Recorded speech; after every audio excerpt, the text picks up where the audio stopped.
Biochemistry, the molecular basis of life, fundamental concepts in biochemistry. By Ray Arters. Chapter 1: The Chemical Foundation of Life. At the heart of every living organism lies a complex orchestra of chemical reactions, each playing its part in the grand symphony of life. Biochemistry, the study of chemical processes within living systems, reveals how the simple elements of the periodic table combine to create the extraordinary complexity we observe in biological systems. From the smallest bacteria to the largest mammals, all life shares fundamental chemical principles that govern existence itself. The story of biochemistry begins with carbon, the versatile element that forms the backbone of all organic molecules. Carbon's unique ability to form 4 stable covalent bonds allows it to create an almost infinite variety of molecular structures. These carbon-based molecules, combined with hydrogen, oxygen, nitrogen, phosphorus and sulfur, form the primary building blocks of life. This select group of elements, often remembered by the acronym CHNOPS, comprises over 95% of the mass of most living organisms. Water, though seemingly simple with its H2O formula, plays an indispensable role in biochemical processes.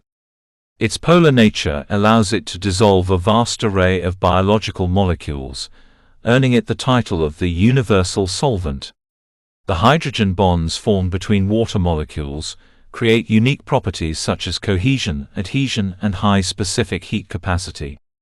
These characteristics enable water to moderate temperature changes in living systems, transport nutrients and waste products, and provide the medium in which most biochemical reactions occur.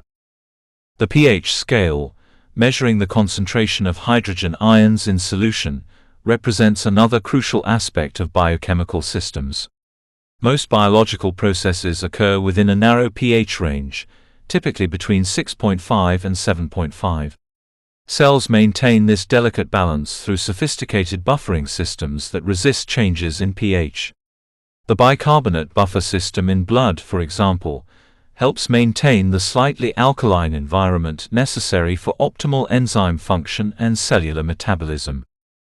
Organic molecules in living systems fall into 4 major categories: carbohydrates, lipids, proteins, and nucleic acids. Each class serves distinct yet interconnected functions in maintaining life. Carbohydrates provide energy and structural support, lipids form cell membranes and store energy, proteins catalyze reactions and provide structure, and nucleic acids store and transmit genetic information. Understanding these macromolecules and their interactions forms the foundation for comprehending all biochemical processes. The concept of molecular recognition underlies many biochemical interactions. Like a lock and key, molecules must have complementary shapes and chemical properties to interact effectively. This principle governs enzyme-substrate interactions, hormone receptor binding, and the formation of complex cellular structures. The specificity of these interactions ensures that biochemical processes occur with remarkable precision and efficiency. Chemical bonds provide the forces that hold biological molecules together and determine their 3-dimensional structures. Covalent bonds formed by sharing electrons create the strong connections within molecules. Ionic bonds, resulting from the attraction between oppositely charged ions, contribute to protein folding and membrane stability. Hydrogen bonds, though individually weak, collectively provide significant stabilizing forces in proteins, nucleic acids, and other biological structures. Van der Waals forces, the weakest of all intermolecular forces, play crucial roles in molecular packing and hydrophobic interactions.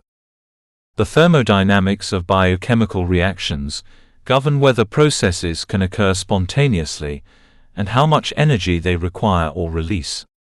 The concept of free energy, represented by Gibbs free energy, determines the direction and extent of biochemical reactions. Reactions that release free energy are termed exergonic and can occur spontaneously, while those requiring energy input are endergonic and need coupling to energy-releasing processes. Enzymes, biological catalysts composed primarily of proteins, lower the activation energy required for reactions to proceed. Without enzymes, the chemical reactions necessary for life would occur too slowly to sustain living systems. These remarkable molecules achieve rate enhancements of millions or even billions of times, compared to uncatalyzed reactions. Enzyme specificity ensures that the right reactions occur at the right time and place within cells. The cellular environment provides the stage where biochemical reactions unfold.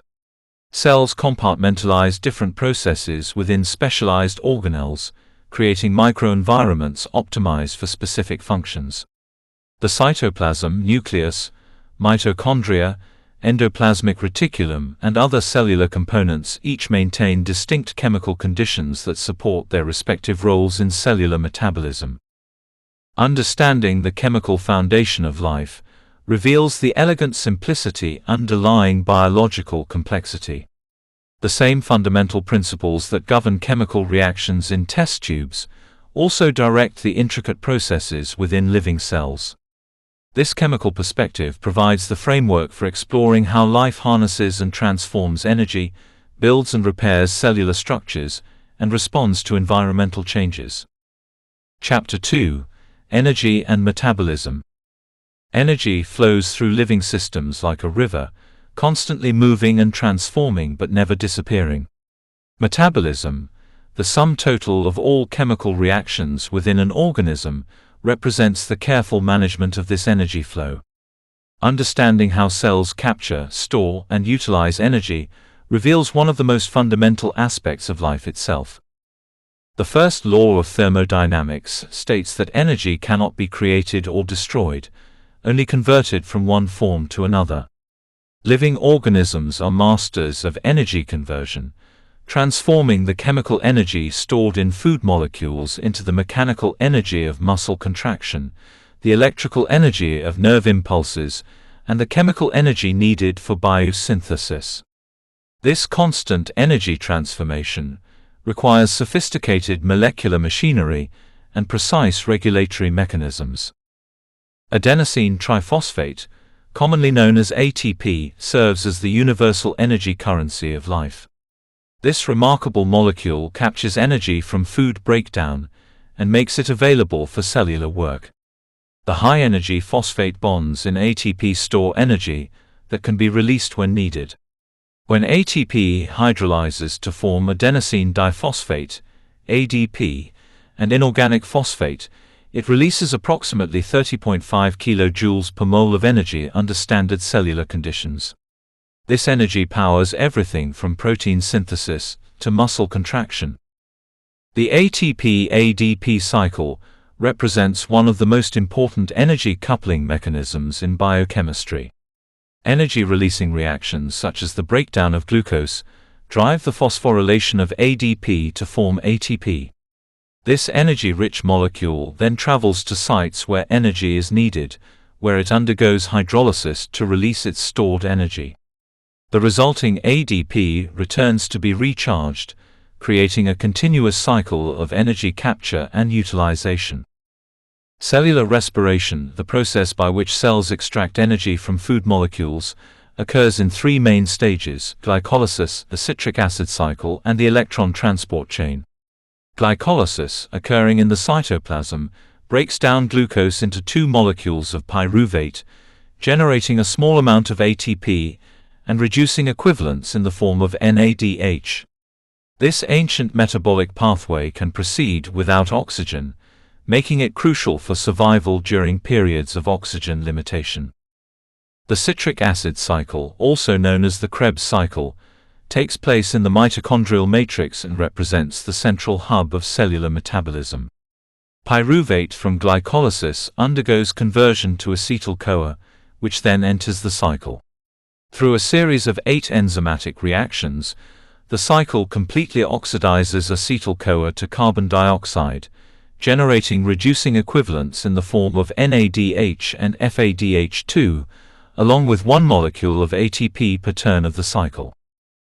The electron transport chain, located in the inner mitochondrial membrane, represents the final stage of cellular respiration.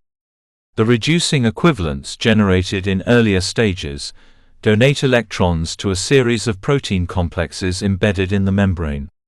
As electrons flow through these complexes, they release energy that pumps protons across the membrane, creating an electrochemical gradient. This gradient drives the synthesis of ATP through the process of chemiosmosis, catalyzed by the enzyme ATP synthase. Photosynthesis, the process by which plants and some bacteria capture light energy and convert it into chemical energy, represents the other major energy conversion pathway in biology. This process occurs in two main stages: the light-dependent reactions and the light-independent reactions Calvin cycle. The light-dependent reactions capture photon energy and use it to generate ATP and NADPH, while also producing oxygen as a byproduct. The Calvin cycle uses this ATP and NADPH to fix carbon dioxide into organic molecules. The relationship between photosynthesis and cellular respiration creates a global energy cycle that sustains most life on Earth. Photosynthesis converts carbon dioxide and water into glucose and oxygen using light energy, while cellular respiration reverses this process, breaking down glucose and consuming oxygen to release energy.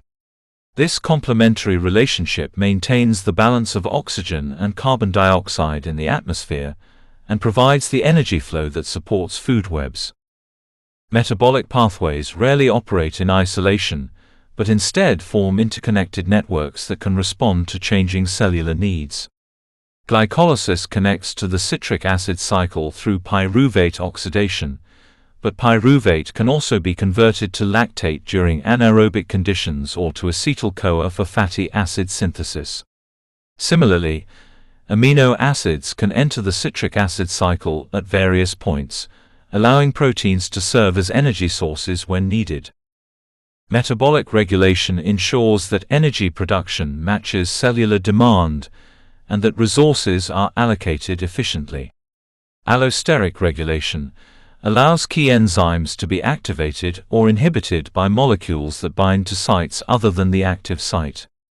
This mechanism enables cells to respond rapidly to changing conditions. For example, phosphofructokinase, a key enzyme in glycolysis, is inhibited by ATP when energy is abundant and activated by AMP when energy is needed. Hormone regulation provides longer-term control over metabolic pathways. Insulin promotes glucose uptake and storage while inhibiting glucose production, whereas glucagon has the opposite effects. These hormones coordinate metabolic responses throughout the body, ensuring that energy resources are distributed appropriately to meet physiological demands. The concept of metabolic flexibility refers to an organism's ability to switch between different fuel sources depending on availability and need. During periods of carbohydrate abundance, cells preferentially oxidize glucose for energy. When carbohydrates become scarce, cells can shift to fatty acid oxidation or even amino acid catabolism. This flexibility provides crucial survival advantages in changing environmental conditions. Understanding energy and metabolism reveals how life maintains its complex organization in the face of entropy. The constant flow of energy through metabolic pathways drives the synthesis of biomolecules, maintains cellular structures, and powers the activities that define living systems. This energy flow connects all living organisms in a web of interdependence that spans from the molecular level to entire ecosystems. Chapter 3: Proteins, the molecular machines.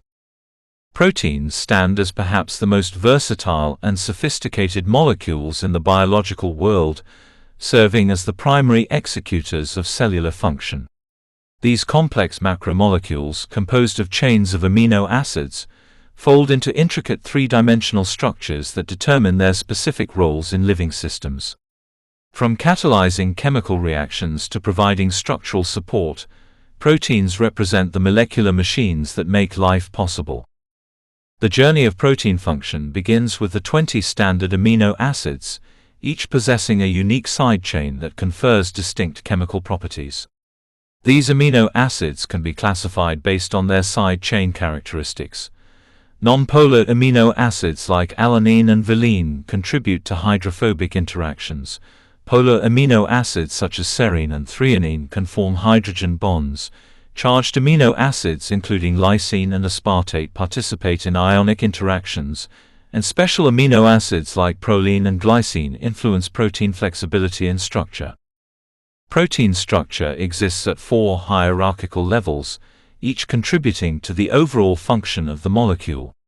Primary structure refers to the linear sequence of amino acids connected by peptide bonds, which forms the foundation for all higher levels of organization. This sequence, determined by genetic information, dictates how the protein will fold and ultimately function.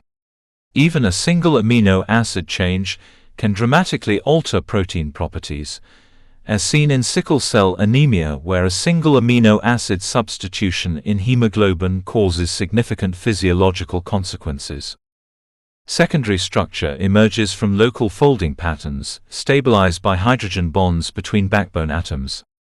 The alpha helix, a right-handed spiral structure, and the beta sheet, composed of extended strands, represent the most common secondary structures. These regular patterns provide stability and create the scaffolding upon which more complex structures are built. The formation of secondary structures follows predictable rules based on the amino acid sequence, with certain amino acids favoring particular conformations.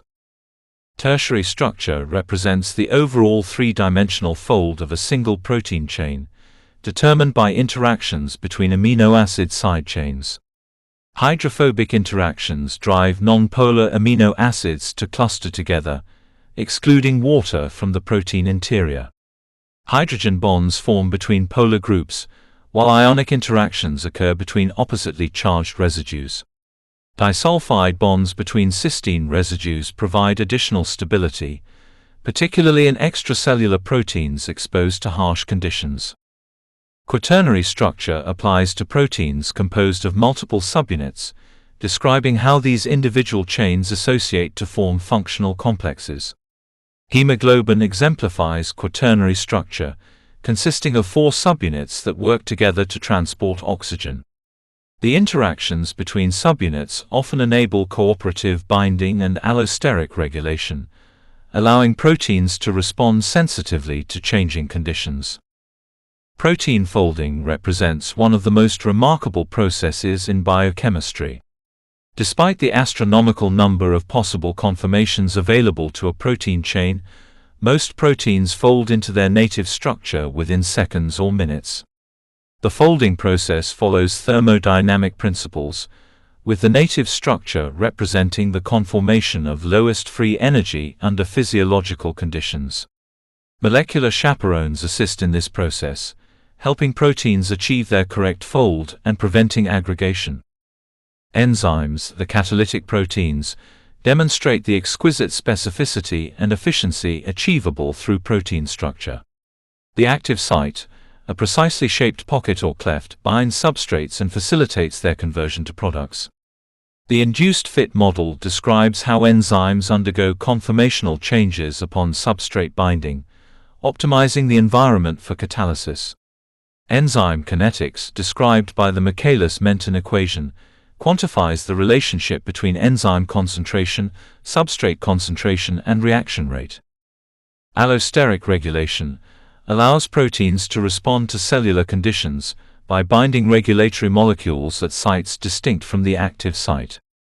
This binding causes conformational changes that alter protein activity, providing a mechanism for metabolic control. Hemoglobin demonstrates allosteric regulation through its sigmoidal oxygen binding curve, which results from cooperative interactions between subunits. Protein modification adds another layer of functional diversity to the proteome. Post-translational modifications such as phosphorylation, methylation, acetylation, and ubiquitination can dramatically alter protein properties. Phosphorylation, particularly common in signaling pathways, can activate or deactivate enzymes, alter protein-protein interactions, or change subcellular localization.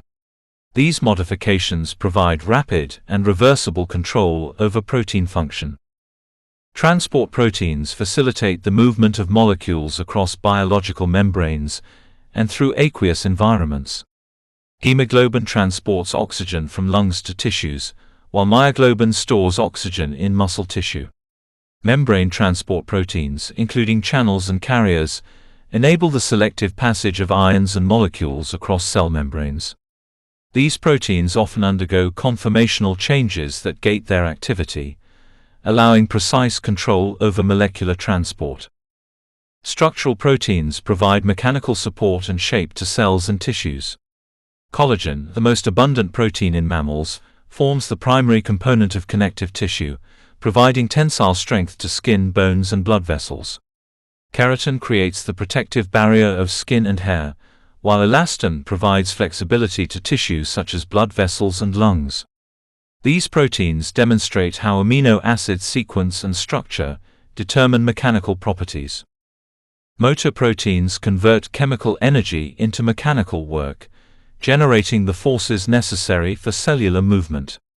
Myosin and actin interact to produce muscle contraction, while kinesin and dynein transport cargo along microtubules within cells. These proteins use ATP hydrolysis to power conformational changes that generate directed movement, demonstrating the conversion of chemical energy into mechanical work. Protein stability represents a delicate balance between stabilizing and destabilizing forces. The native structure typically exists only marginally stable, with a free energy difference of just 20 to 40 kJ per mole between folded and unfolded states. This marginal stability allows proteins to be flexible enough to function while maintaining their essential structure. Environmental factors such as temperature, pH, and ionic strength can dramatically affect protein stability and function. The relationship between protein structure and function illustrates one of the fundamental principles of biochemistry: structure determines function. The precise three-dimensional arrangement of atoms in a protein creates specific binding sites, catalytic environments, and mechanical properties that enable the protein to perform its biological role.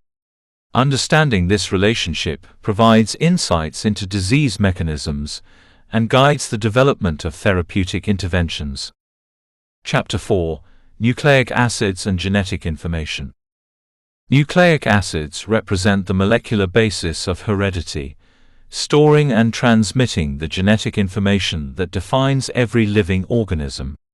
These remarkable macromolecules, composed of nucleotides linked together in long chains, contain the instructions for building and maintaining life. The discovery of DNA structure and the subsequent understanding of how genetic information flows from DNA to RNA to proteins has revolutionized our understanding of biology and opened new frontiers in medicine, agriculture, and biotechnology. The chemical structure of nucleic acids reveals elegant simplicity underlying their complex functions. Each nucleotide consists of three components: a nitrogenous base, a 5-carbon sugar, and one or more phosphate groups. DNA contains 4 types of bases: adenine A, guanine G, cytosine C, and thymine T attached to the sugar deoxyribose. RNA contains the same bases except uracil U replaces thymine, and the sugar is ribose, which differs from deoxyribose by the presence of an additional hydroxyl group. The famous double helix structure of DNA, elucidated by Watson and Crick in 1953, represents one of the most significant discoveries in biology. 2 antiparallel strands wind around each other, held together by hydrogen bonds between complementary base pairs. Adenine always pairs with thymine through 2 hydrogen bonds, while guanine pairs with cytosine through 3 hydrogen bonds. This complementary base pairing ensures that the 2 strands carry the same genetic information in opposite orientations. The 3-dimensional structure of DNA creates both major and minor grooves that spiral around the molecule. These grooves, particularly the major groove, provide binding sites for proteins that regulate gene expression. The regular, repetitive structure of the double helix allows it to be packaged efficiently in the cell nucleus, while remaining accessible to the molecular machinery required for replication and transcription. DNA replication ensures that genetic information is accurately transmitted from parent to offspring cells. This semi-conservative process produces two identical copies of the original DNA molecule, each containing one original strand and one newly synthesized strand. The process begins at specific origins of replication where helicase enzymes unwind the double helix, creating replication forks that move along the DNA as synthesis proceeds. DNA polymerase, the enzyme responsible for DNA synthesis, adds nucleotides to the growing strand in the 5' to 3' direction. This directional requirement creates a challenge because the two strands of DNA run in opposite directions. The leading strand is synthesized continuously, while the lagging strand must be synthesized in short fragments called Okazaki fragments. DNA ligase later joins these fragments to create a continuous strand. Proofreading and repair mechanisms ensure the fidelity of DNA replication. DNA polymerase possesses 3' to 5' exonuclease activity that allows it to remove incorrectly incorporated nucleotides. Additional repair systems scan the newly synthesized DNA for errors and correct them, resulting in an error rate of less than one mistake per billion nucleotides incorporated.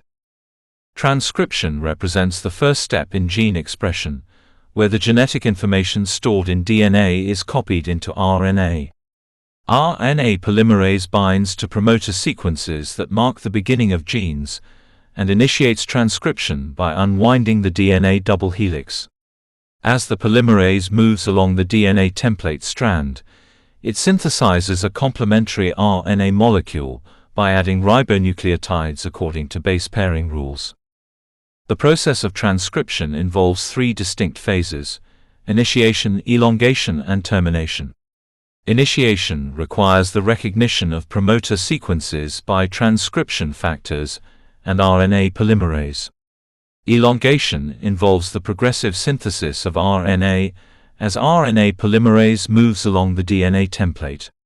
Termination occurs when specific DNA sequences or protein factors cause RNA polymerase to dissociate from the template. In eukaryotic cells, the initial RNA transcript, called pre-mRNA, undergoes extensive processing before becoming mature mRNA. The 5' end receives a methylated guanine cap that protects the mRNA from degradation and helps in translation initiation. The 3' end is cleaved and polyadenylated, adding a string of adenine nucleotides that enhances mRNA stability and translation efficiency. Splicing removes introns, non-coding sequences within genes, and joins exons, the coding sequences, to create mature mRNA. This process occurs in the spliceosome, a dynamic ribonucleoprotein complex that recognizes specific sequences at intron-exon boundaries.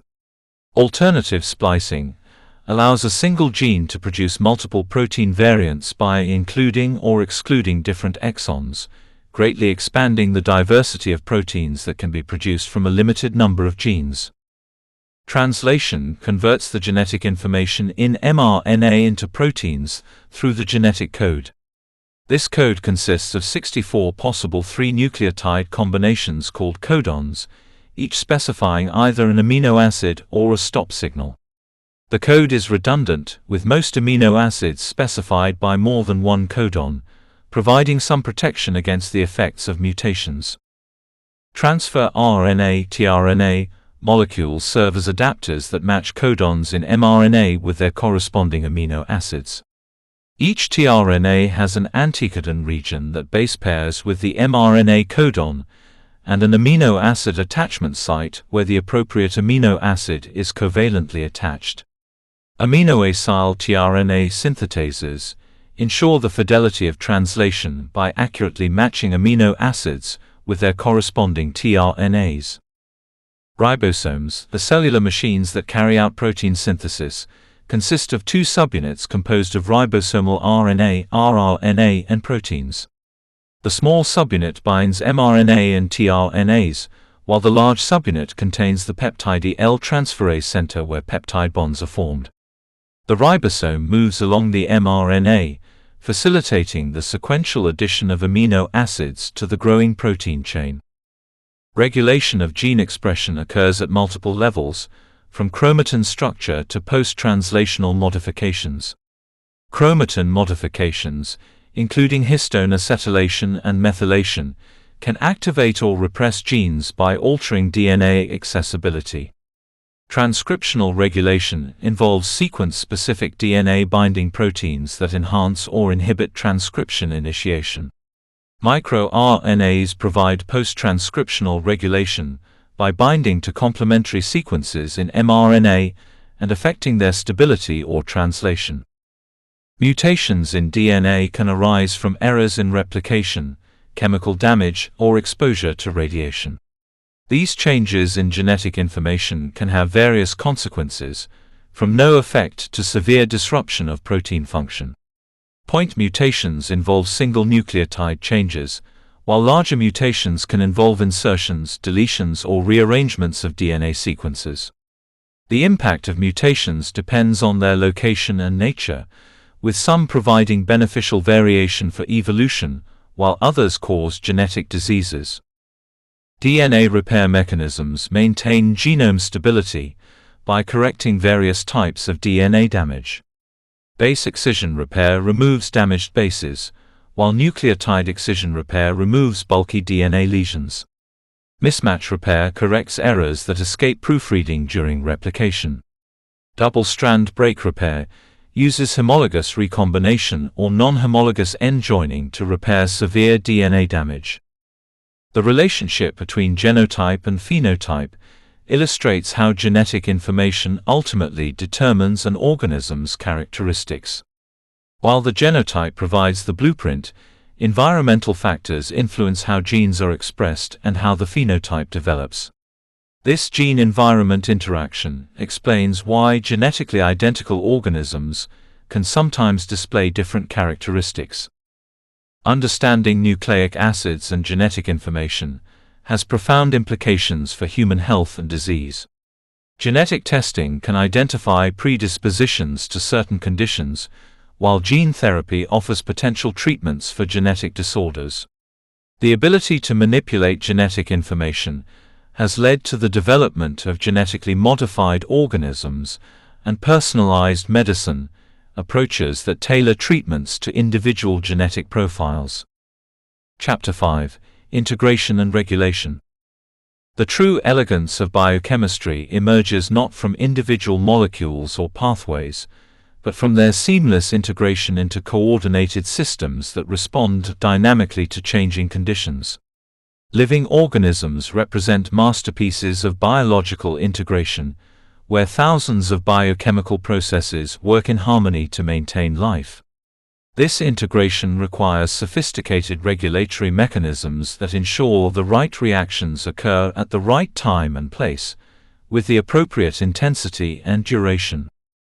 Homeostasis, the maintenance of stable internal conditions despite external changes, represents one of the most fundamental principles of life. Cells and organisms constantly adjust their biochemical activities to maintain optimal conditions for survival and function. This regulation occurs at multiple levels, from the molecular interactions within individual cells to the coordinated responses of entire organ systems. Feedback mechanisms provide the primary means by which biochemical systems maintain balance. Negative feedback, the most common form, occurs when the product of a pathway inhibits its own production. This mechanism prevents overproduction and maintains steady-state conditions. For example, when cellular ATP levels rise, key enzymes in glycolysis are inhibited, reducing the rate of glucose breakdown and ATP production. Conversely, when ATP levels fall, these same enzymes are activated, increasing energy production to meet cellular demands. Positive feedback, though less common, amplifies responses and can lead to rapid changes when needed. Blood clotting provides a classic example of positive feedback, where the initial formation of clotting factors accelerates the production of additional clotting factors, rapidly sealing wounds. Similarly, the process of muscle contraction involves positive feedback loops that allow for rapid and coordinated responses. Enzyme regulation represents a critical control point in biochemical pathways. Allosteric regulation allows enzymes to respond to cellular conditions by binding regulatory molecules at sites distinct from the active site. This binding causes conformational changes that alter enzyme activity, providing rapid and reversible control. Competitive and non-competitive inhibition provide additional mechanisms for fine-tuning enzyme activity based on substrate and product concentrations. Covalent modification of enzymes provides another layer of regulation. Phosphorylation and dephosphorylation, catalyzed by kinases and phosphatases respectively, can rapidly alter enzyme activity, subcellular localization or protein-protein interactions. This modification is particularly important in signal transduction pathways, where rapid responses to environmental changes are essential. Signal transduction pathways allow cells to detect, process, and respond to information from their environment.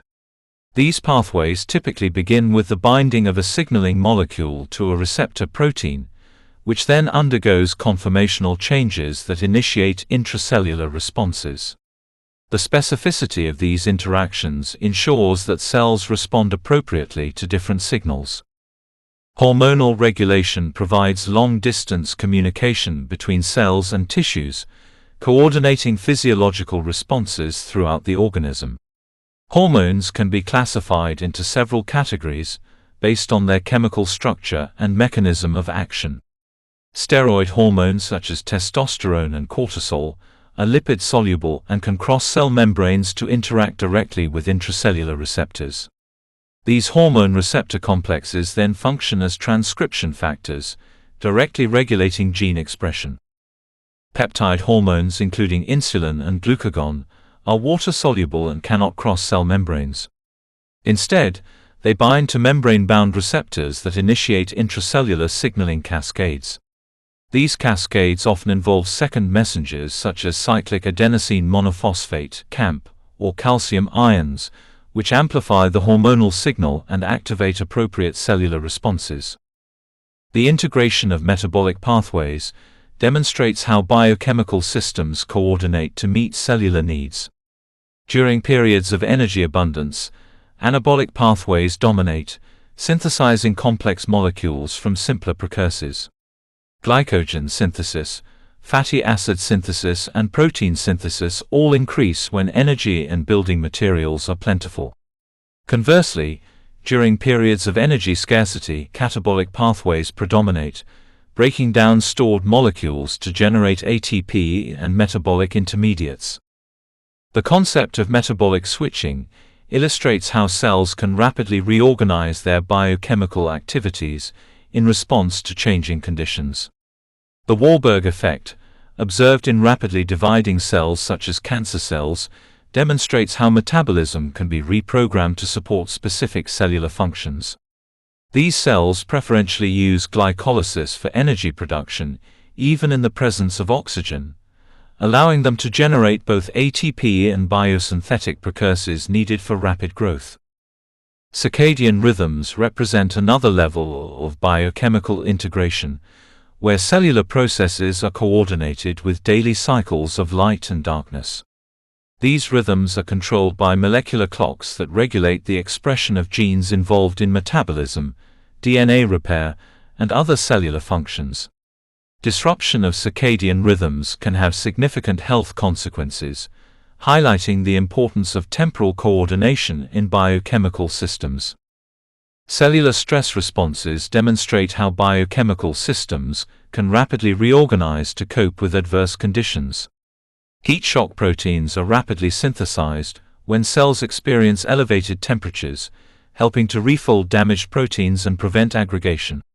The unfolded protein response is activated when the endoplasmic reticulum becomes overloaded with misfolded proteins, leading to the activation of pathways that restore protein homeostasis. Oxidative stress responses protect cells from damage caused by reactive oxygen species. The transcription factor NRF2 regulates the expression of antioxidant enzymes and other protective proteins when cells experience oxidative stress. This coordinated response helps maintain cellular function and prevents damage to critical biomolecules. Aging represents a complex process involving the gradual accumulation of molecular damage and the decline of regulatory mechanisms. Telomere shortening, mitochondrial dysfunction, and accumulation of damaged proteins all contribute to the aging process. Understanding these mechanisms provides insights into potential interventions that could slow aging and extend healthy lifespan.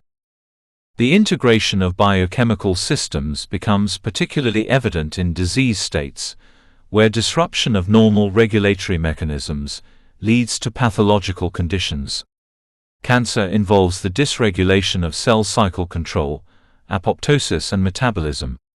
Diabetes results from the failure of glucose homeostasis mechanisms.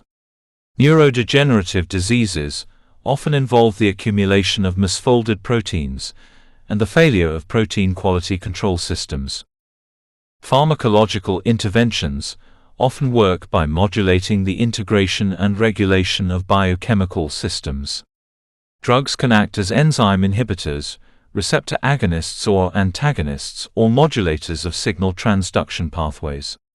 Understanding the biochemical basis of drug action is essential for developing effective treatments and minimizing side effects.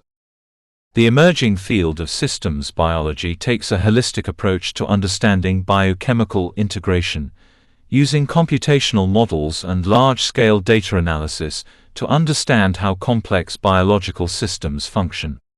This approach recognizes that the properties of biological systems cannot be understood by studying individual components in isolation, but only by examining their interactions and integration. Personalized medicine represents the application of biochemical knowledge to individual patients, recognizing that genetic variations can affect drug metabolism, disease susceptibility, and treatment responses. Pharmacogenomics studies how genetic variations affect drug responses, while nutrigenomics examines how genetic factors influence responses to dietary components. The integration and regulation of biochemical systems reveal the remarkable sophistication of living organisms. From the precise coordination of metabolic pathways to the complex regulatory networks that maintain homeostasis, these systems demonstrate how life achieves both stability and flexibility. Understanding these integrative processes provides insights into health and disease and guides the development of new therapeutic approaches. As our knowledge of biochemical integration continues to expand, we gain a deeper appreciation for the elegant complexity that underlies all living systems.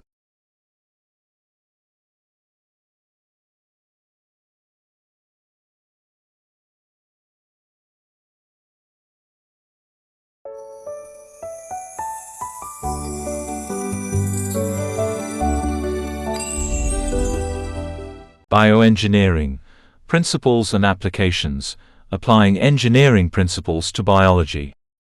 By Ray Arters. Chapter 1. The Convergence of Biology and Engineering. Bioengineering stands at the fascinating intersection, where the precision of engineering meets the complexity of biological systems. This interdisciplinary field represents humanity's ambitious attempt to understand, modify, and harness the power of living organisms for technological advancement and human benefit. From designing artificial organs to programming bacteria to produce life-saving medicines, bioengineering transforms both our understanding of life and our ability to improve it. The roots of bioengineering can be traced back to ancient civilizations that used fermentation to produce bread, wine, and cheese.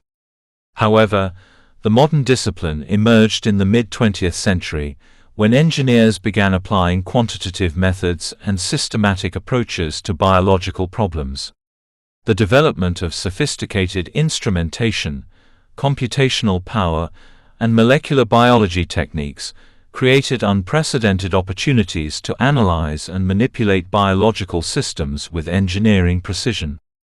At its core, bioengineering applies engineering principles such as design, analysis, optimization, and control to biological systems. Unlike traditional engineering disciplines that work with predictable materials like steel and silicon, bioengineers must contend with the inherent variability and complexity of living systems. Biological materials are self-assembling, self-repairing, and adaptive, properties that present both challenges and opportunities for engineering applications. The systems approach in bioengineering recognizes that biological systems operate as integrated networks rather than isolated components. Just as electrical engineers analyze circuits as interconnected elements, bioengineers study how genes, proteins, cells, and tissues interact to produce emergent properties. This perspective has led to the development of systems biology, which uses mathematical models and computational tools to understand the behavior of complex biological networks. Mathematical modeling plays a crucial role in bioengineering, providing frameworks for understanding and predicting biological behavior. Differential equations describe how molecular concentrations change over time, while network theory helps analyze the structure and function of biological networks. These models enable bioengineers to design experiments, predict outcomes, and optimize biological systems for specific applications.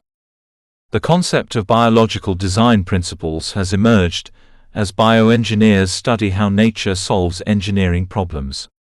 Evolution has produced remarkable solutions to challenges such as adhesion, locomotion, sensing, and information processing. Biomimetics, the practice of emulating natural designs, has led to innovations ranging from Velcro inspired by plant burrs to gecko-inspired adhesives that work underwater. Control theory, borrowed from traditional engineering, provides tools for regulating biological systems. Feedback control mechanisms are ubiquitous in biology, from the regulation of gene expression to the maintenance of blood glucose levels. Bioengineers leverage these natural control systems and design artificial ones to achieve desired biological behaviors. Synthetic biology circuits that implement logic gates and oscillators demonstrate how engineering principles can be applied to living systems. The hierarchical organization of biological systems presents unique engineering challenges and opportunities. At the molecular level, bioengineers work with DNA, RNA, and proteins to design biological circuits and pathways. At the cellular level, they engineer microorganisms to produce chemicals, fuels, and pharmaceuticals. At the tissue level, they develop biomaterials and scaffolds for regenerative medicine. At the organism level, they create genetically modified plants and animals with enhanced properties. Bioengineering differs from traditional life sciences in its emphasis on design and construction rather than just analysis and understanding. While biologists seek to understand how natural systems work, bioengineers aim to create new biological systems that do not exist in nature. This design-oriented approach requires careful consideration of specifications, constraints, and performance criteria, much like any engineering project. The interdisciplinary nature of bioengineering demands expertise across multiple fields. Bioengineers must understand molecular biology to manipulate genetic systems, chemistry to design biomaterials, physics to analyze biomechanics, mathematics to model complex systems, and computer science to process large datasets. This breadth of knowledge enables bioengineers to tackle problems that cannot be solved within the boundaries of traditional disciplines. Ethical considerations are particularly important in bioengineering due to its potential impact on human health, the environment, and society. The ability to modify living organisms raises questions about safety, consent, equity, and the responsible use of technology. Bioengineers must consider not only whether something can be done, but whether it should be done, and how to minimize potential risks while maximizing benefits. The translational aspect of bioengineering emphasizes moving discoveries from the laboratory to real-world applications. This process involves scaling up laboratory processes, ensuring safety and efficacy, obtaining regulatory approval, and achieving commercial viability.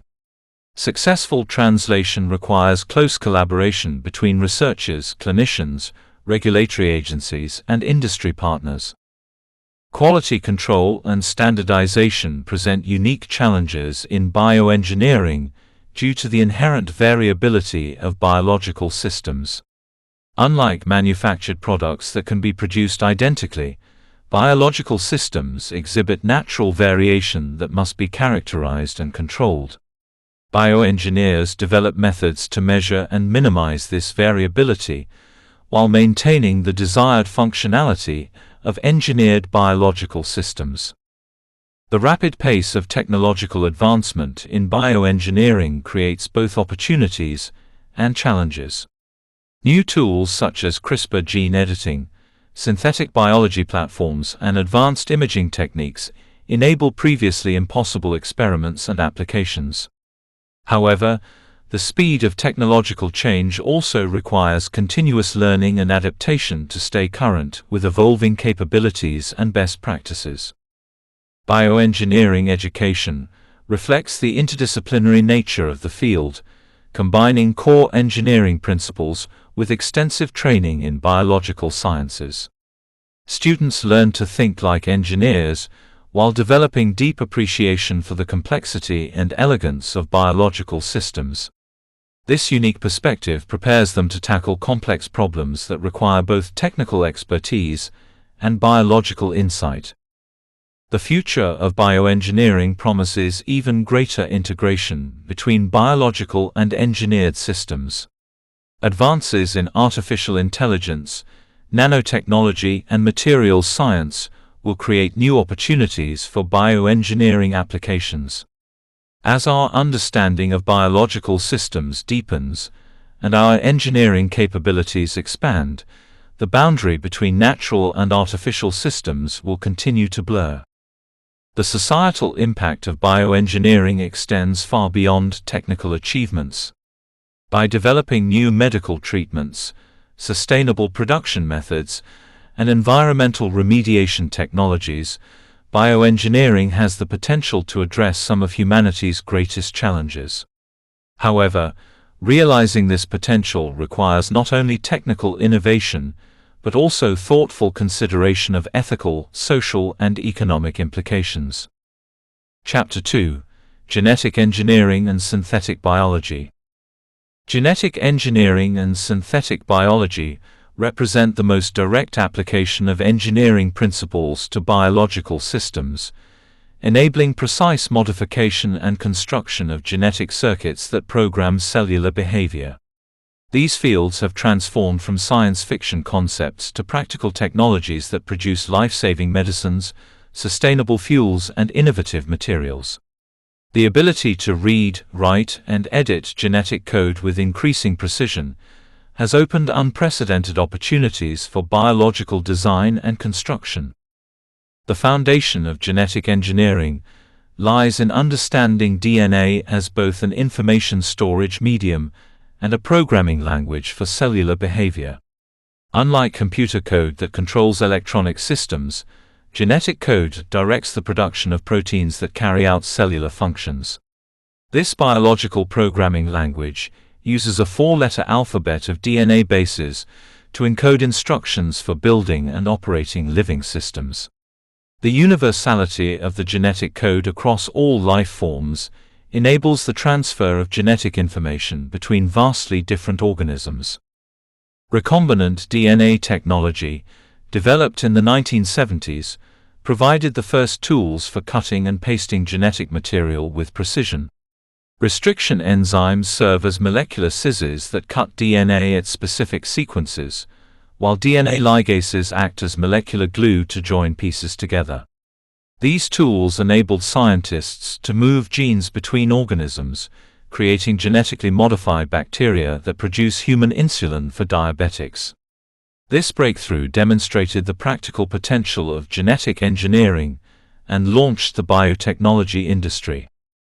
The polymerase chain reaction (PCR) revolutionized genetic engineering by providing a method to amplify specific DNA sequences from minute starting materials.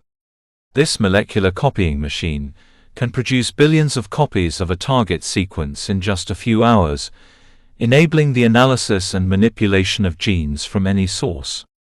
PCR has become an indispensable tool in genetic engineering, forensics, medical diagnostics, and many other applications.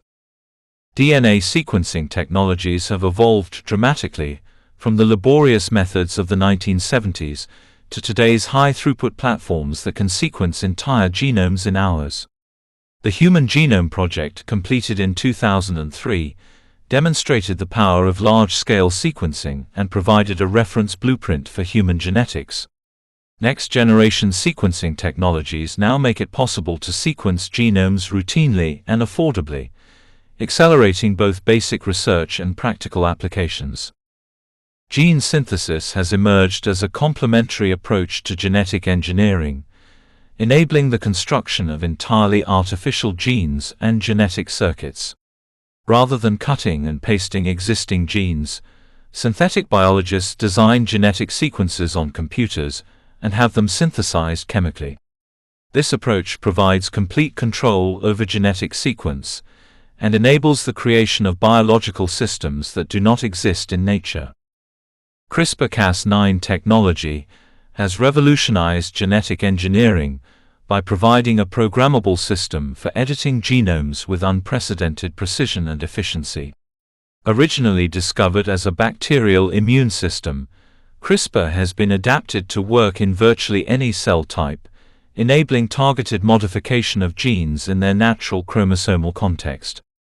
The simplicity and versatility of CRISPR have democratized genetic engineering and accelerated research across numerous fields.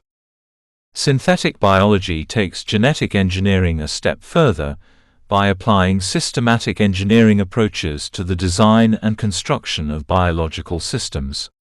Rather than modifying existing systems piece by piece, synthetic biologists design biological circuits from first principles using standardized biological parts called biobricks. These modular components can be combined in predictable ways to create complex biological systems with desired functions. The development of biological design tools has paralleled advances in genetic engineering technology. Computer-aided design software enables the modeling and simulation of genetic circuits before they are constructed, much like architects use blueprints before building structures. These tools help identify potential problems, optimize designs, and predict system behavior, reducing the time and cost of biological engineering projects. Standardization efforts in synthetic biology aim to create reliable, interchangeable biological parts that can be combined to build complex systems. The BioBrick Foundation maintains a registry of standard biological parts with well-characterized functions and interfaces. This standardization enables more predictable design outcomes and facilitates collaboration between research groups by providing a common vocabulary and set of tools. Metabolic engineering represents a major application area where genetic engineering techniques are used to modify cellular metabolism for the production of valuable compounds. Microorganisms can be engineered to produce pharmaceuticals, fuels, chemicals, and materials by introducing new metabolic pathways or modifying existing ones. This approach offers sustainable alternatives to traditional chemical synthesis by using renewable feedstocks and operating under mild conditions. The production of human insulin by genetically modified bacteria exemplifies the successful application of metabolic engineering to pharmaceutical manufacturing. The human insulin gene is inserted into bacterial cells, which then produce large quantities of human insulin that is identical to the hormone produced by the pancreas. This approach eliminated the need to extract insulin from animal sources and provided a more reliable and scalable production method. Biofuel production through genetic engineering offers potential solutions to energy and environmental challenges. Microorganisms can be engineered to convert biomass into gasoline, diesel, or jet fuel through artificial metabolic pathways. Companies have developed engineered bacteria and yeast that produce biofuels from sugar, cellulose, and other renewable feedstocks, offering alternatives to petroleum-based fuels. Gene therapy represents the application of genetic engineering to human medicine, where therapeutic genes are introduced into patient cells to treat genetic diseases. This approach can replace defective genes, silence harmful genes, or introduce new therapeutic functions. While gene therapy has faced significant technical and safety challenges, recent successes in treating inherited blindness, severe combined immunodeficiency, and sickle cell disease demonstrate its therapeutic potential. Agricultural applications of genetic engineering have produced crops with enhanced nutritional content, improved resistance to pests and diseases, and tolerance to herbicides and environmental stresses. Golden rice, engineered to produce vitamin A precursors, addresses nutritional deficiencies in developing countries. Bt corn produces bacterial toxins that kill insect pests, reducing the need for chemical pesticides. These applications demonstrate how genetic engineering can address food security and environmental challenges. The design of biological containment systems ensures that genetically modified organisms do not persist or spread in the environment. These safeguards include dependence on artificial nutrients, programmed cell death mechanisms, and genetic kill switches that can be activated if needed. Developing robust containment strategies is essential for the safe deployment of genetically engineered organisms outside laboratory settings. Directed evolution techniques accelerate the natural process of evolution to develop proteins and pathways with desired properties.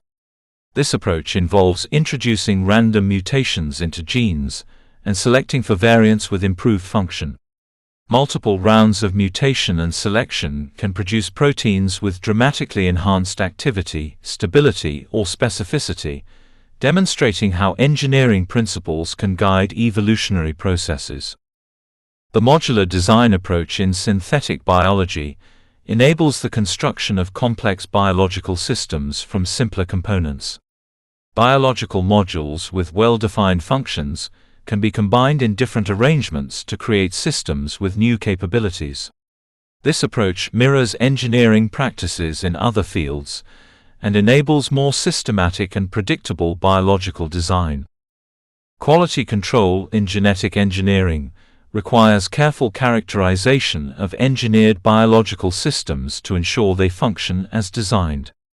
This involves measuring gene expression levels, protein production, and cellular behavior under various conditions. Standardized measurement techniques and reporting formats help ensure reproducibility and enable comparison between different engineered systems.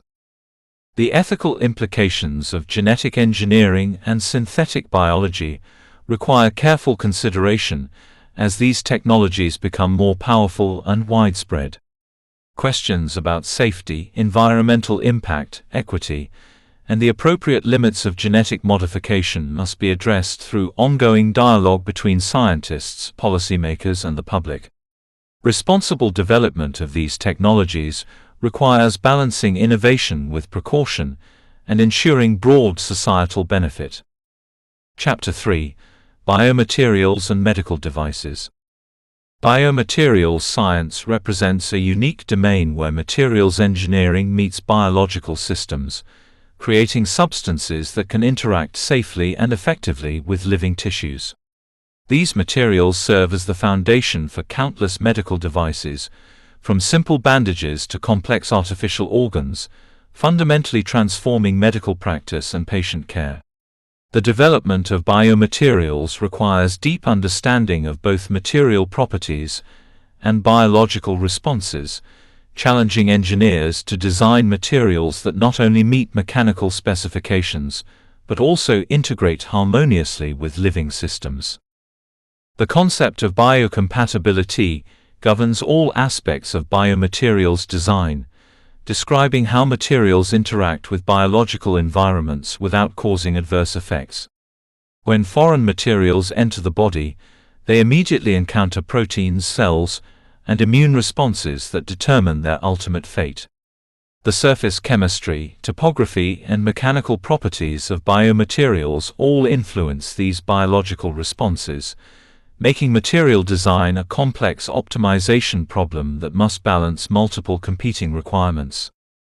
Historical development of biomaterials began with the use of naturally occurring materials such as wood, ivory, and precious metals for replacing missing body parts. Ancient civilizations used gold wire to repair teeth, and wooden prosthetics to replace lost limbs. However, these early materials often caused infections or mechanical failures due to poor biocompatibility and inadequate understanding of biological requirements. The modern era of biomaterials began in the mid-20th century, with the development of synthetic polymers and improved understanding of biological responses to foreign materials. Metals have played a crucial role in biomaterials applications, particularly for load-bearing implants such as hip and knee replacements. Stainless steel was among the first metals used for implants, but its tendency to corrode in biological environments led to the development of more biocompatible alloys. Titanium and its alloys have become the gold standard for many implant applications due to their excellent biocompatibility, corrosion resistance, and mechanical properties that closely match those of bone. The phenomenon of osseointegration, where bone tissue forms a direct structural and functional connection with implant surfaces, revolutionized dental and orthopedic implant design. This process occurs when the implant surface provides appropriate chemical and topographical cues that encourage bone cells to attach, proliferate, and deposit new bone matrix. Understanding and controlling osseointegration has enabled the development of highly successful dental implants and joint replacements that can function for decades. Polymeric biomaterials offer tremendous versatility in terms of mechanical properties, processing methods, and biological interactions. Synthetic polymers such as polyethylene, polypropylene, and polyurethane can be tailored to match the mechanical properties of various tissues, while providing excellent biocompatibility. These materials are used in applications ranging from sutures and catheters to artificial blood vessels and heart valves. Biodegradable polymers represent a special class of biomaterials that dissolve harmlessly in the body over time, eliminating the need for surgical removal. These materials are particularly valuable for temporary applications such as drug delivery, tissue engineering scaffolds, and internal fixation of bone fractures. The degradation rate can be controlled through polymer chemistry and processing, allowing designers to match material lifetime to specific application requirements. Hydrogels, highly hydrated polymer networks that resemble natural tissues in their water content and mechanical properties, have found numerous applications in biomedicine. These materials can be designed to respond to biological stimuli such as pH, temperature, or enzyme activity, making them ideal for controlled drug release and tissue engineering applications. Contact lenses represent one of the most successful commercial applications of hydrogel biomaterials. Ceramic biomaterials, including alumina, zirconia, and hydroxyapatite, offer excellent biocompatibility and mechanical properties for specific applications. Hydroxyapatite, the primary mineral component of bone and teeth, can integrate directly with natural bone tissue, making it valuable for bone replacement and dental applications. These materials are typically brittle and difficult to process, limiting their use to specific applications where their unique properties are essential. Composite biomaterials combine multiple material types to achieve properties that cannot be obtained with single materials alone. Fiber-reinforced composites can provide high strength and stiffness while maintaining relatively low weight, making them suitable for orthopedic implants and prosthetic devices. Natural bone itself is a composite of collagen fibers and hydroxyapatite crystals, inspiring the development of synthetic bone substitutes with similar structures. Surface modification techniques enable the optimization of biomaterial interfaces without changing bulk material properties. Chemical treatments can introduce specific functional groups that promote cell adhesion or resist protein adsorption. Physical modifications, such as surface roughening or patterning, can influence cellular behavior and tissue integration. Coating technologies can provide thin layers of bioactive materials on otherwise bioinert substrates. Drug delivery systems represent sophisticated biomaterials applications that control the release of therapeutic agents in space and time. These systems can provide sustained release over weeks or months, target specific tissues or cells, and respond to biological conditions to release drugs only when needed. Polymeric microspheres, hydrogel matrices, and implantable pumps all serve as platforms for controlled drug delivery. Cardiovascular biomaterials face particularly challenging requirements due to contact with blood, which can cause thrombosis, embolism, and device failure. Blood-contacting materials must resist protein adsorption, platelet adhesion, and clot formation while maintaining mechanical integrity under cyclic loading conditions. The development of anti-thrombotic surfaces and biocompatible polymers has enabled successful heart valves, stents, and artificial hearts. Ophthalmologic biomaterials must meet stringent requirements for transparency, biocompatibility, and mechanical properties. Intraocular lenses, used to replace natural lenses after cataract surgery, must provide excellent optical clarity while remaining stable in the eye for decades.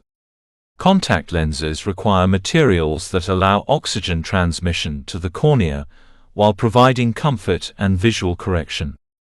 Neural biomaterials interface with the most sensitive tissue in the body, requiring materials that do not cause inflammation or scar tissue formation around implanted devices. Neural electrodes for brain stimulation and recording face challenges from the immune response that can insulate electrodes from neurons and reduce device effectiveness. Developing materials that maintain stable interfaces with neural tissue remains an active area of research. Tissue engineering scaffolds provide temporary support structures for growing new tissues and organs. These biomaterials must provide appropriate mechanical support while degrading at rates that match tissue regeneration. The scaffold architecture must allow cell infiltration, nutrient diffusion, and waste removal while providing biochemical cues that guide tissue development. Three-dimensional printing technologies enable the creation of complex scaffold geometries that match patient anatomy. Sterilization and packaging of biomaterials and medical devices require careful consideration of how sterilization methods affect material properties.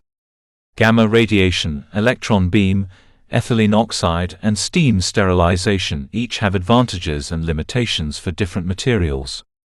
The sterilization process must eliminate all microorganisms without degrading material properties or introducing toxic residues.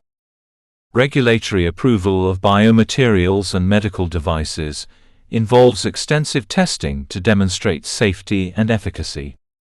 Biocompatibility testing includes cytotoxicity, sensitization, irritation, and systemic toxicity evaluations using standardized protocols.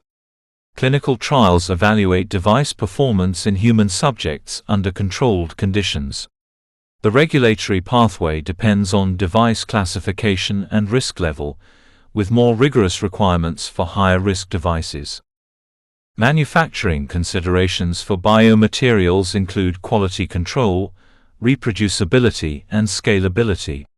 Medical device manufacturing must meet strict quality standards with extensive documentation and testing. Material properties must be consistent from batch to batch, and manufacturing processes must be validated to ensure reproducible outcomes. Scale-up from laboratory prototypes to commercial production often reveals new challenges that must be addressed. The future of biomaterials lies in the development of smart materials that can respond to biological conditions and actively participate in healing processes. Shape memory alloys can provide dynamic mechanical properties, while materials that release growth factors or stem cells can actively promote tissue regeneration. Nanotechnology offers new approaches to controlling material properties at the molecular level and creating materials with unprecedented capabilities. Chapter 4: Tissue Engineering and Regenerative Medicine. Tissue engineering and regenerative medicine represent the most ambitious applications of bioengineering, aiming to restore, maintain, or improve damaged tissues and organs through the combination of cells, biomaterials, and biochemical factors. This field addresses the critical shortage of donor organs, while offering potential treatments for conditions that have traditionally been considered incurable. By harnessing the body's natural healing mechanisms and augmenting them with engineered solutions, tissue engineering promises to revolutionize medical treatment and improve countless lives. The fundamental premise of tissue engineering rests on the tissue engineering triad: cells, scaffolds, and signaling molecules. Cells provide the biological machinery necessary for tissue formation and function. Scaffolds offer structural support and guidance for tissue development, and signaling molecules coordinate cellular behavior and tissue organization. The successful integration of these three components requires careful consideration of their individual properties and complex interactions. Cell sources for tissue engineering applications include autologous cells harvested from the patient, allogeneic cells from donors, and various types of stem cells with the ability to differentiate into multiple cell types. Autologous cells offer the advantage of perfect immunological compatibility, but may be limited in quantity or compromised by disease. Allogeneic cells can provide abundant cell sources, but require immunosuppression to prevent rejection. Each cell source presents unique advantages and challenges that must be considered for specific applications. Stem cells have captured particular attention in regenerative medicine due to their remarkable ability to self-renew and differentiate into multiple cell types. Embryonic stem cells possess the greatest differentiation potential, but raise ethical concerns and face immunological barriers. Adult stem cells can be harvested from various tissues including bone marrow, adipose tissue, and dental pulp, offering more accessible sources with reduced ethical concerns. Induced pluripotent stem cells, created by reprogramming adult cells, combine the advantages of embryonic stem cells with the immunological compatibility of autologous cells. Scaffold design in tissue engineering must address multiple requirements including biocompatibility, biodegradability, mechanical properties, and architecture. The scaffold serves as a temporary template that guides tissue formation while gradually degrading as new tissue develops. The degradation rate must be carefully matched to tissue regeneration rates to provide adequate support without impeding tissue development. Scaffold architecture must allow cell infiltration, nutrient transport, and waste removal while providing appropriate mechanical cues for tissue organization. Three-dimensional printing technologies have revolutionized scaffold fabrication by enabling the creation of complex geometries that match patient anatomy and tissue architecture. Bioprinting takes this concept further by directly printing living cells along with biomaterials to create tissue constructs with cellular organization that mimics natural tissues. These technologies offer unprecedented control over tissue architecture and the potential for patient-specific tissue engineering solutions. Bioreactors provide controlled environments for tissue culture and development outside the body. These systems can apply mechanical stimulation, provide perfusion for nutrient delivery and waste removal, and maintain appropriate temperature, pH, and oxygen levels. Different tissue types require specific bioreactor designs that provide appropriate mechanical and biochemical environments. For example, cardiovascular tissues require pulsatile flow conditions, while bone tissues benefit from mechanical loading. Growth factors and signaling molecules play crucial roles in directing cellular behavior during tissue development. These biochemical cues can promote cell proliferation, differentiation, migration, and matrix production. The controlled delivery of growth factors requires sophisticated drug delivery systems that can provide appropriate concentrations at the right time and location. Understanding the complex signaling pathways involved in tissue development enables the design of more effective regenerative strategies. Vascularization represents one of the greatest challenges in tissue engineering, as tissues thicker than a few hundred micrometers require blood vessel networks for nutrient and oxygen delivery. Several strategies have been developed to address this challenge, including the incorporation of angiogenic factors, provascularization of scaffolds, and the engineering of vascular networks within tissue constructs. Without adequate vascularization, engineered tissues cannot survive or function effectively after implantation. Skin tissue engineering has achieved remarkable clinical success, with several engineered skin products approved for treating burns, chronic wounds, and other skin defects. These products range from simple dermal substitutes to complex constructs containing both dermal and epidermal components. The relatively simple structure of skin and its robust healing capacity make it an ideal target for tissue engineering applications. Lessons learned from skin tissue engineering have informed approaches for more complex tissues. Cartilage tissue engineering addresses the limited healing capacity of cartilage tissue, which lacks blood vessels and has minimal cell population. Engineered cartilage constructs combine chondrocytes or stem cells with appropriate scaffolds and growth factors to recreate the complex extracellular matrix of native cartilage.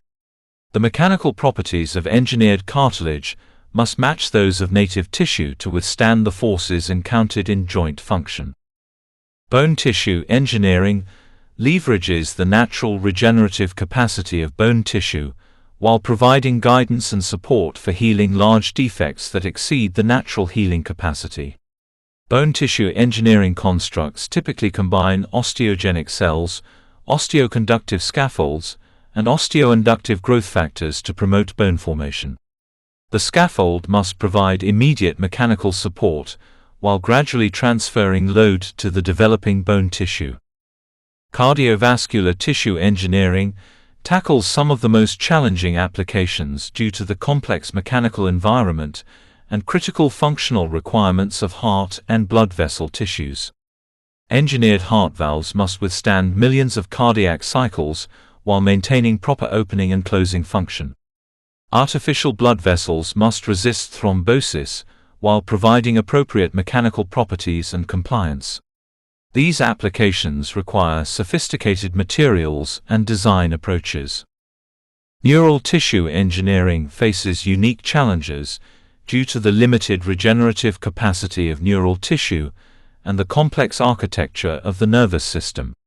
Strategies include the use of neural stem cells, guidance conduits for nerve regeneration, and biomaterials that promote axon growth while preventing scar tissue formation. The blood-brain barrier presents additional challenges for brain tissue engineering applications. Organ engineering represents the ultimate goal of tissue engineering, aiming to create entire functional organs for transplantation. This requires the recreation of complex tissue architecture, vascular networks, and multiple cell types working in coordination. Approaches include decellularization of donor organs to create natural scaffolds, whole organ bioprinting, and organoid technologies that recreate organ function in miniature. While still largely experimental, these approaches offer hope for addressing organ shortage. Quality control and standardization in tissue engineering require the development of appropriate testing methods and acceptance criteria for engineered tissues. Unlike traditional medical devices with predictable properties, engineered tissues are living systems that change over time. Testing must evaluate not only initial properties, but also long-term behavior and integration with host tissues. Standardized protocols for cell characterization, scaffold testing, and biological evaluation are essential for regulatory approval and clinical translation. Clinical translation of tissue engineering technologies faces numerous challenges, including regulatory pathways, manufacturing scale-up, and cost considerations. The regulatory approval process for tissue-engineered products is complex and evolving, requiring demonstration of safety and efficacy for living biological products. Manufacturing must ensure consistent quality while maintaining cell viability and function. The high costs of current tissue engineering approaches limit their accessibility and require innovative business models for widespread adoption.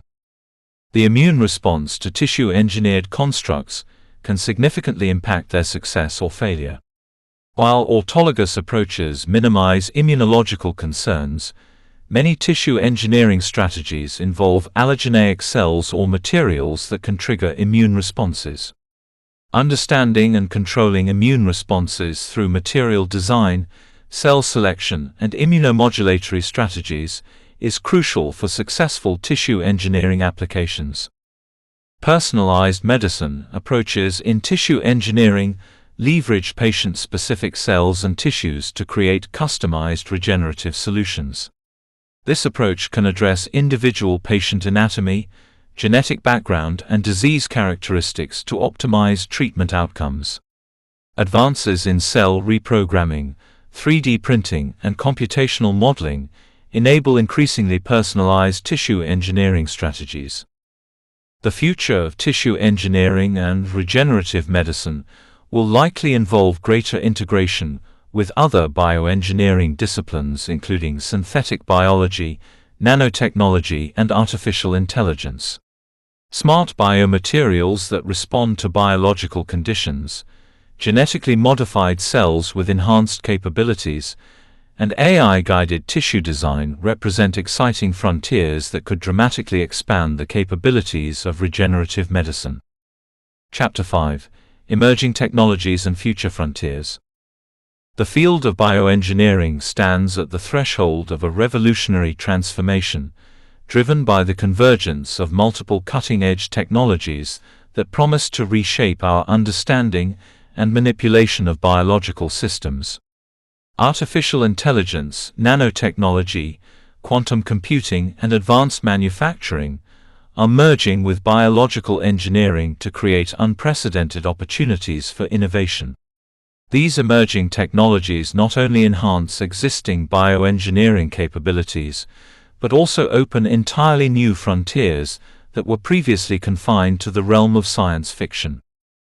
Artificial intelligence and machine learning have begun to fundamentally transform bioengineering by providing powerful tools for analyzing complex biological data and predicting system behavior. Deep learning algorithms can identify patterns in genomic data that human researchers might miss, predict protein structures from amino acid sequences, and optimize bioengineering designs through sophisticated modeling approaches. The ability to process vast amounts of biological data and extract meaningful insights accelerates discovery and enables more rational design approaches in bioengineering applications. Computational biology and bioinformatics have evolved from supporting disciplines to essential components of modern bioengineering. Advanced algorithms can predict how genetic modifications will affect cellular behavior, simulate tissue development processes, and optimize manufacturing parameters for biological systems. Machine learning models trained on experimental data can guide the design of new experiments and reduce the time and cost required for bioengineering development. These computational approaches are becoming increasingly important as biological systems become more complex and design challenges more sophisticated. Nanotechnology, at the biological interface, opens new possibilities for precise manipulation and control of biological systems at the molecular level. Nanoparticles can be engineered to deliver drugs to specific cells or tissues, while nanosensors can monitor biological processes in real time with unprecedented sensitivity. DNA nanotechnology enables the construction of programmable molecular machines that can perform specific tasks within living systems. These nanoscale tools provide bioengineers with molecular-level control over biological processes. Digital biology represents the convergence of digital technologies with biological systems, enabling new approaches to biological design and manufacturing. Cloud-based platforms allow researchers to share biological designs and collaborate on complex projects regardless of geographic location. Automated DNA synthesis and assembly enable rapid prototyping of biological systems, while robotic platforms can perform thousands of experiments in parallel.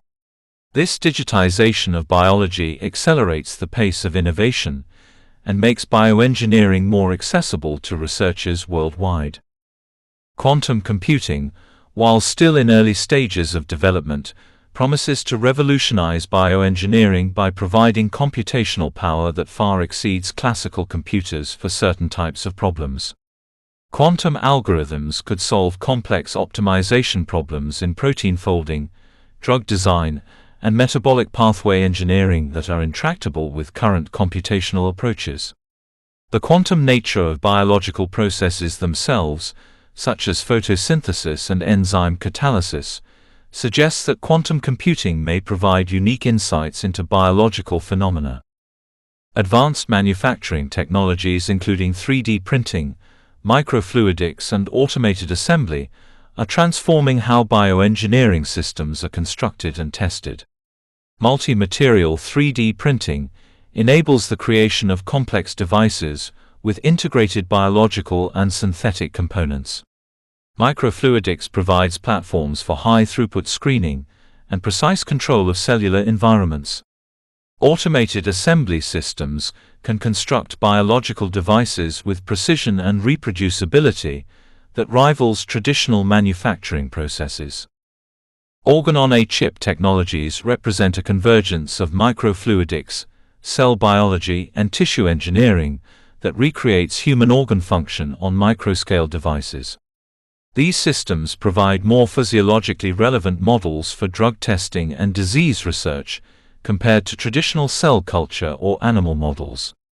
Multiple organs on chips can be connected to create body-on-a-chip systems that model systemic responses to drugs or diseases. These technologies promise to reduce the need for animal testing while providing better predictions of human responses. Bioprinting technologies are advancing beyond simple tissue constructs to enable the printing of complex organs with multiple cell types and vascular networks. Multi-material bioprinters can deposit different cell types and biomaterials with precise spatial control, enabling the recreation of complex tissue architecture.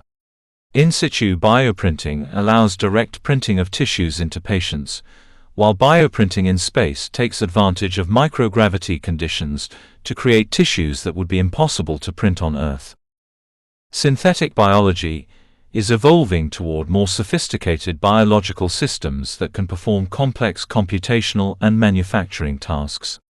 Biological circuits that implement digital logic, analog computation, and memory storage demonstrate how biological systems can be programmed like electronic devices. Engineered biological systems can serve as living sensors that detect environmental conditions, as smart therapeutics that respond to disease states, or as biological factories that produce complex chemicals and materials. Genetic circuit design tools are becoming increasingly sophisticated, enabling the construction of biological systems with predictable behavior. Computer-aided design software specifically developed for biological systems allows engineers to design genetic circuits using standardized biological parts.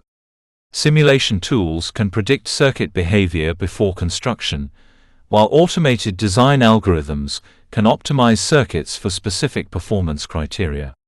These tools make biological design more accessible to engineers without extensive biological training. Closed-loop control systems in bioengineering enable real-time monitoring and adjustment of biological processes. Sensors monitor system state, while actuators make adjustments to maintain desired conditions or achieve specific goals. These feedback control systems can maintain optimal conditions for cell growth, regulate gene expression levels, or coordinate complex biological processes. The integration of control systems with biological processes represents a significant advance in bioengineering capabilities. Personalized bioengineering leverages individual genetic and physiological information to create customized biological solutions. Personalized medicine approaches use patient-specific data to select optimal treatments or design custom therapeutic strategies. Personalized nutrition uses genetic and microbiome information to recommend optimal diets for individual health goals. These approaches require sophisticated data analysis and modeling capabilities to translate individual characteristics into actionable recommendations. Bioengineered materials with programmable properties represent an emerging frontier that could revolutionize manufacturing and construction. Living materials that can grow, self-repair, and adapt to environmental conditions offer advantages over traditional materials in certain applications. Biological systems can produce materials with complex hierarchical structures that are difficult or impossible to achieve through conventional manufacturing. These living materials blur the boundary between biological and engineered systems. Environmental bioengineering applies biological systems to address environmental challenges such as pollution remediation, carbon capture, and sustainable manufacturing. Engineered microorganisms can break down pollutants, convert waste materials into valuable products, or remove carbon dioxide from the atmosphere. Biological manufacturing processes can replace environmentally harmful chemical processes with sustainable alternatives that operate under mild conditions and use renewable feedstocks. Space bioengineering addresses the unique challenges of biological systems in space environments, including radiation exposure, microgravity, and limited resources. Bioengineered systems for space applications must be extremely reliable and self-sufficient, as repair and replacement are not possible. Closed-loop life support systems use biological processes to recycle air, water, and waste, while producing food and other necessities. These systems represent some of the most challenging bioengineering applications due to the extreme operating conditions and critical importance of reliability. Brain-computer interfaces represent a rapidly advancing frontier that directly connects biological neural networks with electronic systems. These interfaces can restore function to paralyzed patients, treat neurological disorders, or enhance human cognitive capabilities. Advanced neural prosthetics use signals from the brain to control robotic limbs with natural dexterity. The integration of biological and electronic processing systems creates hybrid systems with capabilities that exceed either system alone. Ethical and societal considerations become increasingly important as bioengineering technologies become more powerful and widespread. Questions about human enhancement, genetic modification, environmental release of engineered organisms, and equitable access to bioengineering benefits require careful consideration. Public engagement and education are essential for ensuring that bioengineering technologies are developed and deployed in ways that benefit society while minimizing potential risks. The convergence of multiple emerging technologies creates synergistic effects that accelerate innovation in bioengineering. Artificial intelligence guides the design of biological systems, nanotechnology provides molecular-level control, advanced manufacturing enables rapid prototyping, and quantum computing solves previously intractable problems. This technological convergence suggests that the pace of bioengineering innovation will continue to accelerate, bringing both tremendous opportunities and significant challenges. The future of bioengineering will likely be characterized by increasingly sophisticated biological systems that seamlessly integrate with technological infrastructure. Living buildings that grow and adapt, biological computers that process information, and hybrid biological-technological systems that combine the best features of both domains represent potential futures that are rapidly becoming feasible. As these technologies mature, bioengineering will undoubtedly play an increasingly central role in addressing humanity's greatest challenges, while opening new frontiers for human knowledge and capability.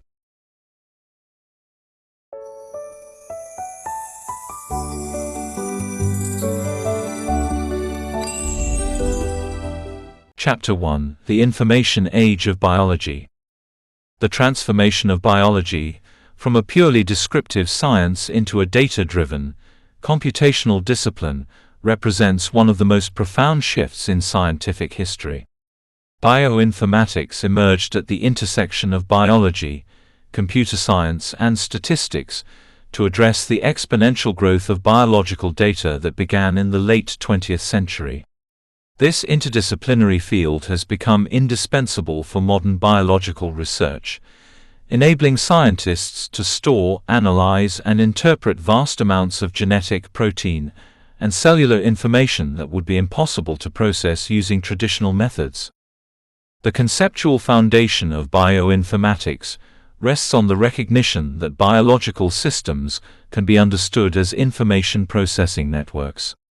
DNA sequences encode instructions for building and operating living organisms, protein structures determine molecular function, and cellular networks process signals and make decisions.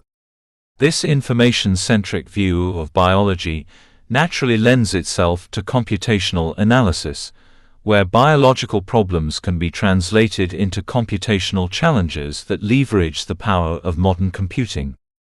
Historical development of bioinformatics began with the first protein sequences determined in the 1950s, when Frederick Sanger sequenced insulin and established that proteins have defined, reproducible structures. The accumulation of protein sequence data led to the creation of the first biological databases and the development of algorithms for comparing sequences. The field accelerated dramatically with the advent of DNA sequencing technologies in the 1970s and 1980s, which produced genetic information at unprecedented rates. The Human Genome Project, initiated in 1990 and completed in 2003, served as the catalyst that transformed bioinformatics from a specialized niche into a central component of biological research.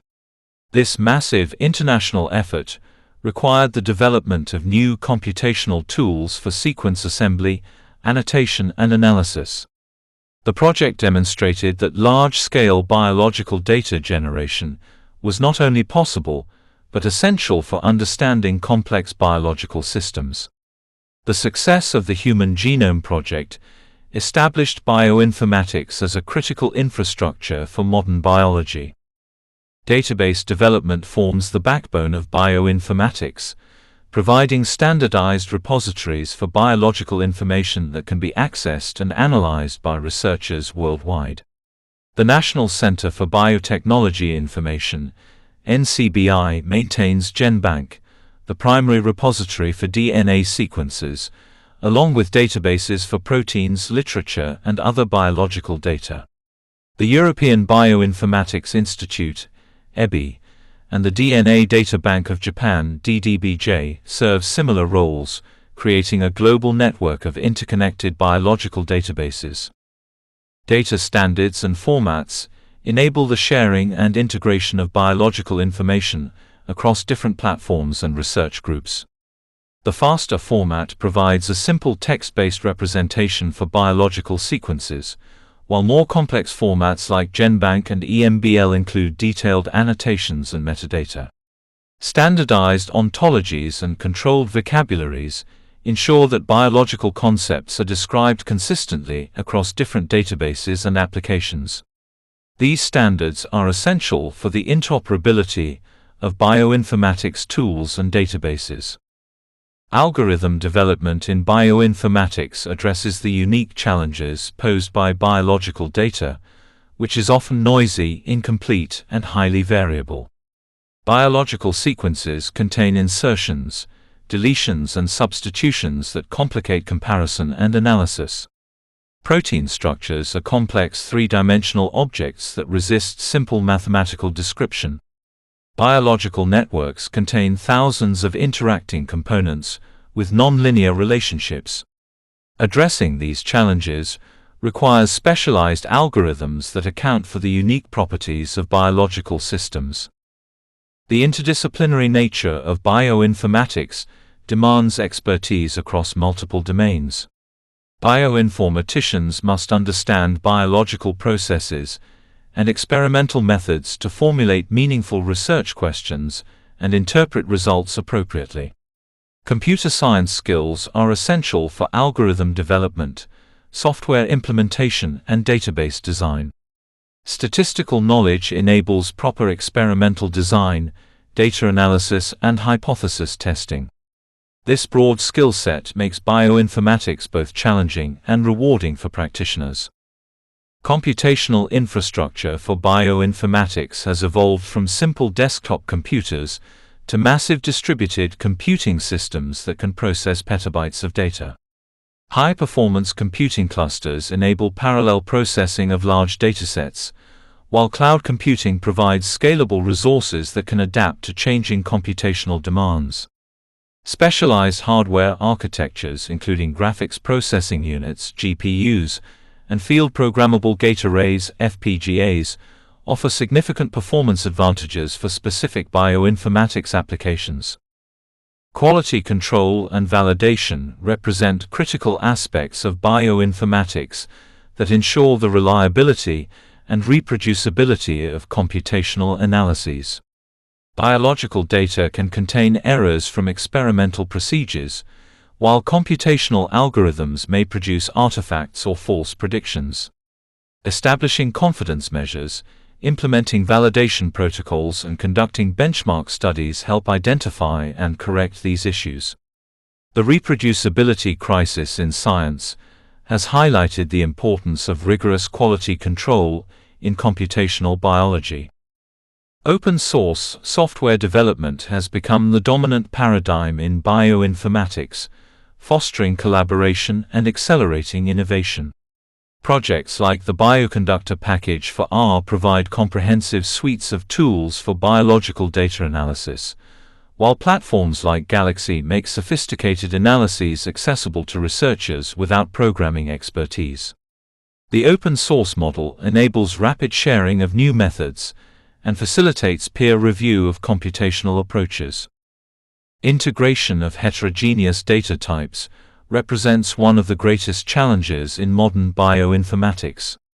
Genomic data, transcriptomic data, proteomic data, and phenotypic data each provide different perspectives on biological systems, but combining these data types requires sophisticated computational approaches. Multi-omics integration seeks to create comprehensive models of biological systems by leveraging information from multiple data types. These integrative approaches promise deeper insights into biological processes, but require advanced computational methods and careful experimental design. The ethical implications of bioinformatics extend beyond traditional research ethics to encompass issues of data privacy, security, and ownership. Genomic data contains sensitive personal information that could be used for discrimination or other harmful purposes. Large-scale data sharing initiatives must balance the benefits of open science with the need to protect individual privacy. De-identification techniques, access controls, and legal frameworks attempt to address these concerns while enabling beneficial research. Personalized medicine represents one of the most promising applications of bioinformatics, using individual genetic and molecular information to guide medical decisions. Pharmacogenomics uses genetic variants to predict drug responses and optimize treatment selection. Cancer genomics identifies mutations that drive tumor growth and suggests targeted therapies.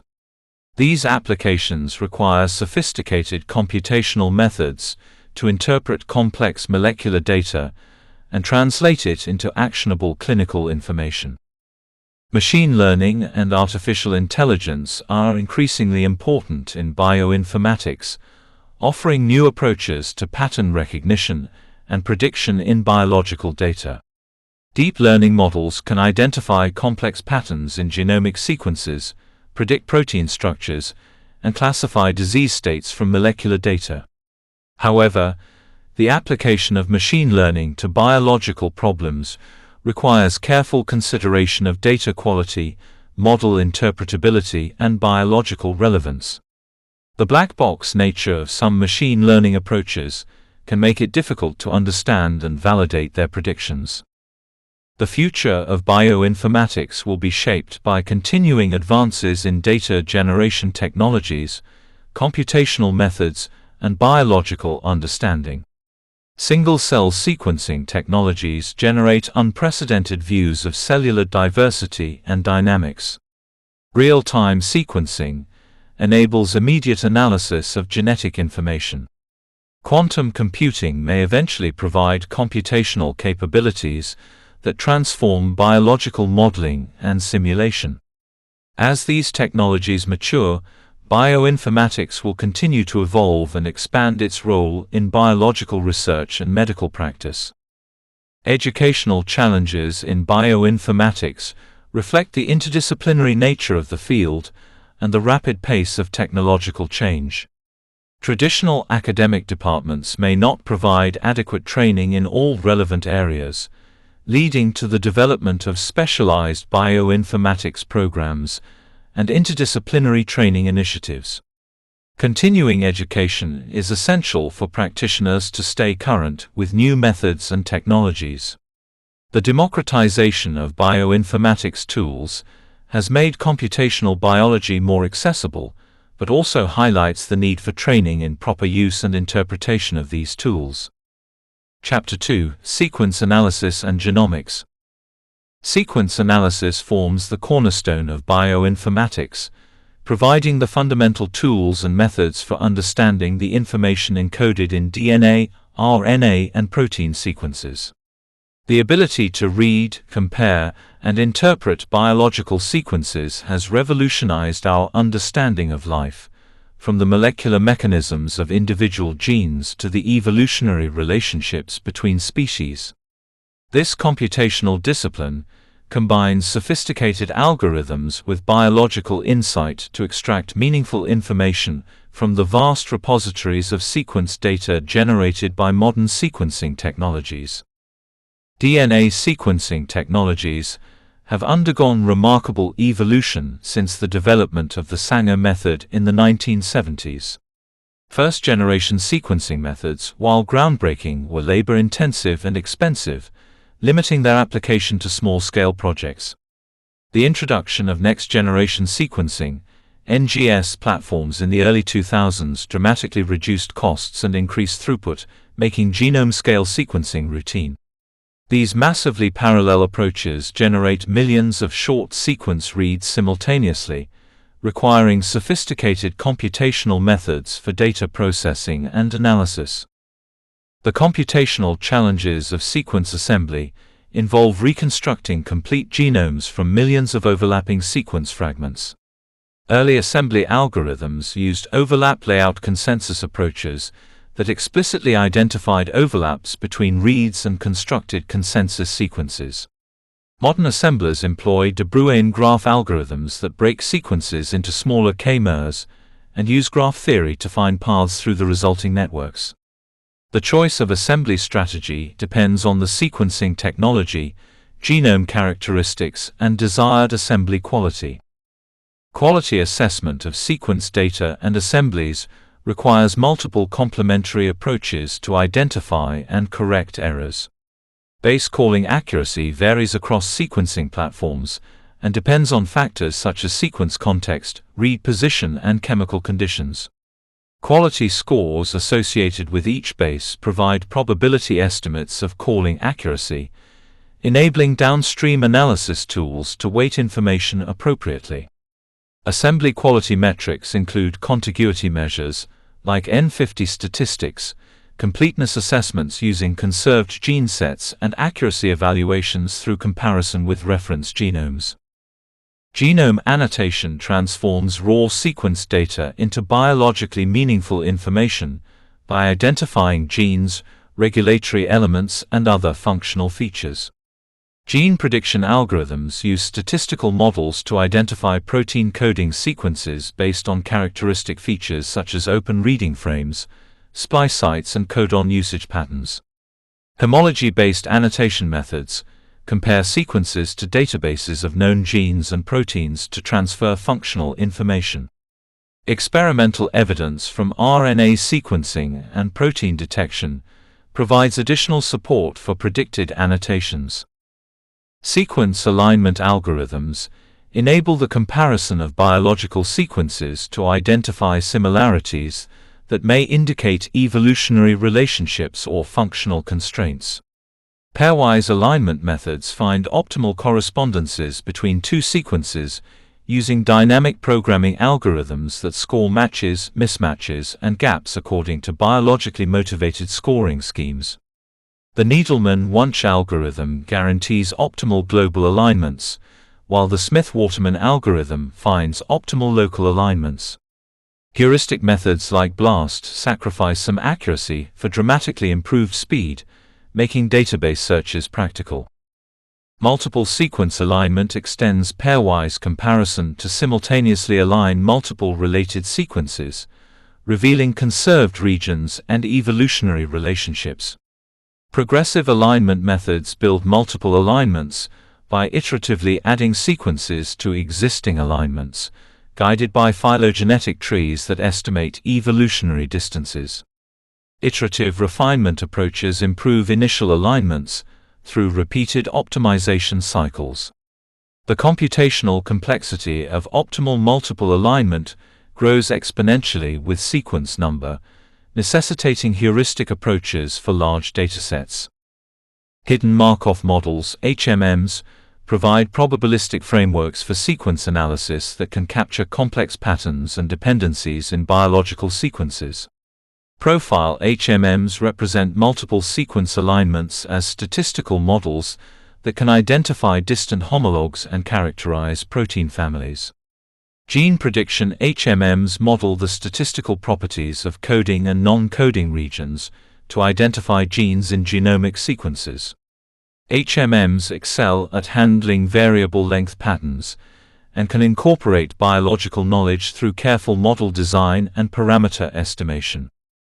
Phylogenetic analysis uses sequence information to reconstruct evolutionary relationships between species or genes. Distance-based methods calculate evolutionary distances from sequence alignments and use clustering algorithms to construct phylogenetic trees. Maximum parsimony approaches find trees that minimize the number of evolutionary changes required to explain observed sequence differences. Maximum likelihood and Bayesian methods use explicit evolutionary models to evaluate the probability of different phylogenetic hypotheses. These approaches provide complementary perspectives on evolutionary relationships and allow rigorous statistical testing of phylogenetic hypotheses. Comparative genomics leverages sequence comparisons across multiple species to identify conserved elements and understand genome evolution. Synteny analysis identifies regions of chromosomes that maintain gene order across species, suggesting functional constraints or evolutionary relationships. Ortholog identification distinguishes genes that descended from common ancestors through speciation events from paralogs that arose through gene duplication. Comparative approaches can identify functional elements that are difficult to detect in single genomes and provide insights into the mechanisms of genome evolution.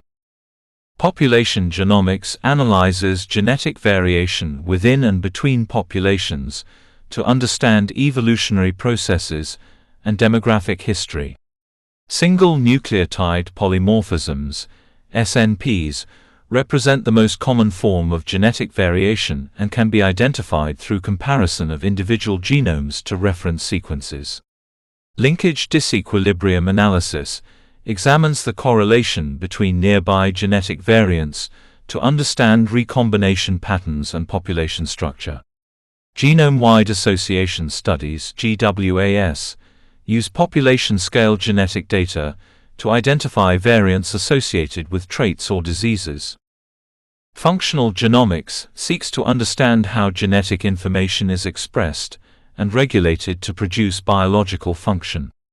Transcriptomy analysis compares gene expression patterns across different conditions, tissues, or developmental stages to identify functionally related genes and regulatory networks. ChIP-seq experiments identify where transcription factors and other regulatory proteins bind to DNA, revealing the regulatory logic that controls gene expression. Epigenome analysis examines chemical modifications to DNA and histones that influence gene expression without changing the underlying sequence.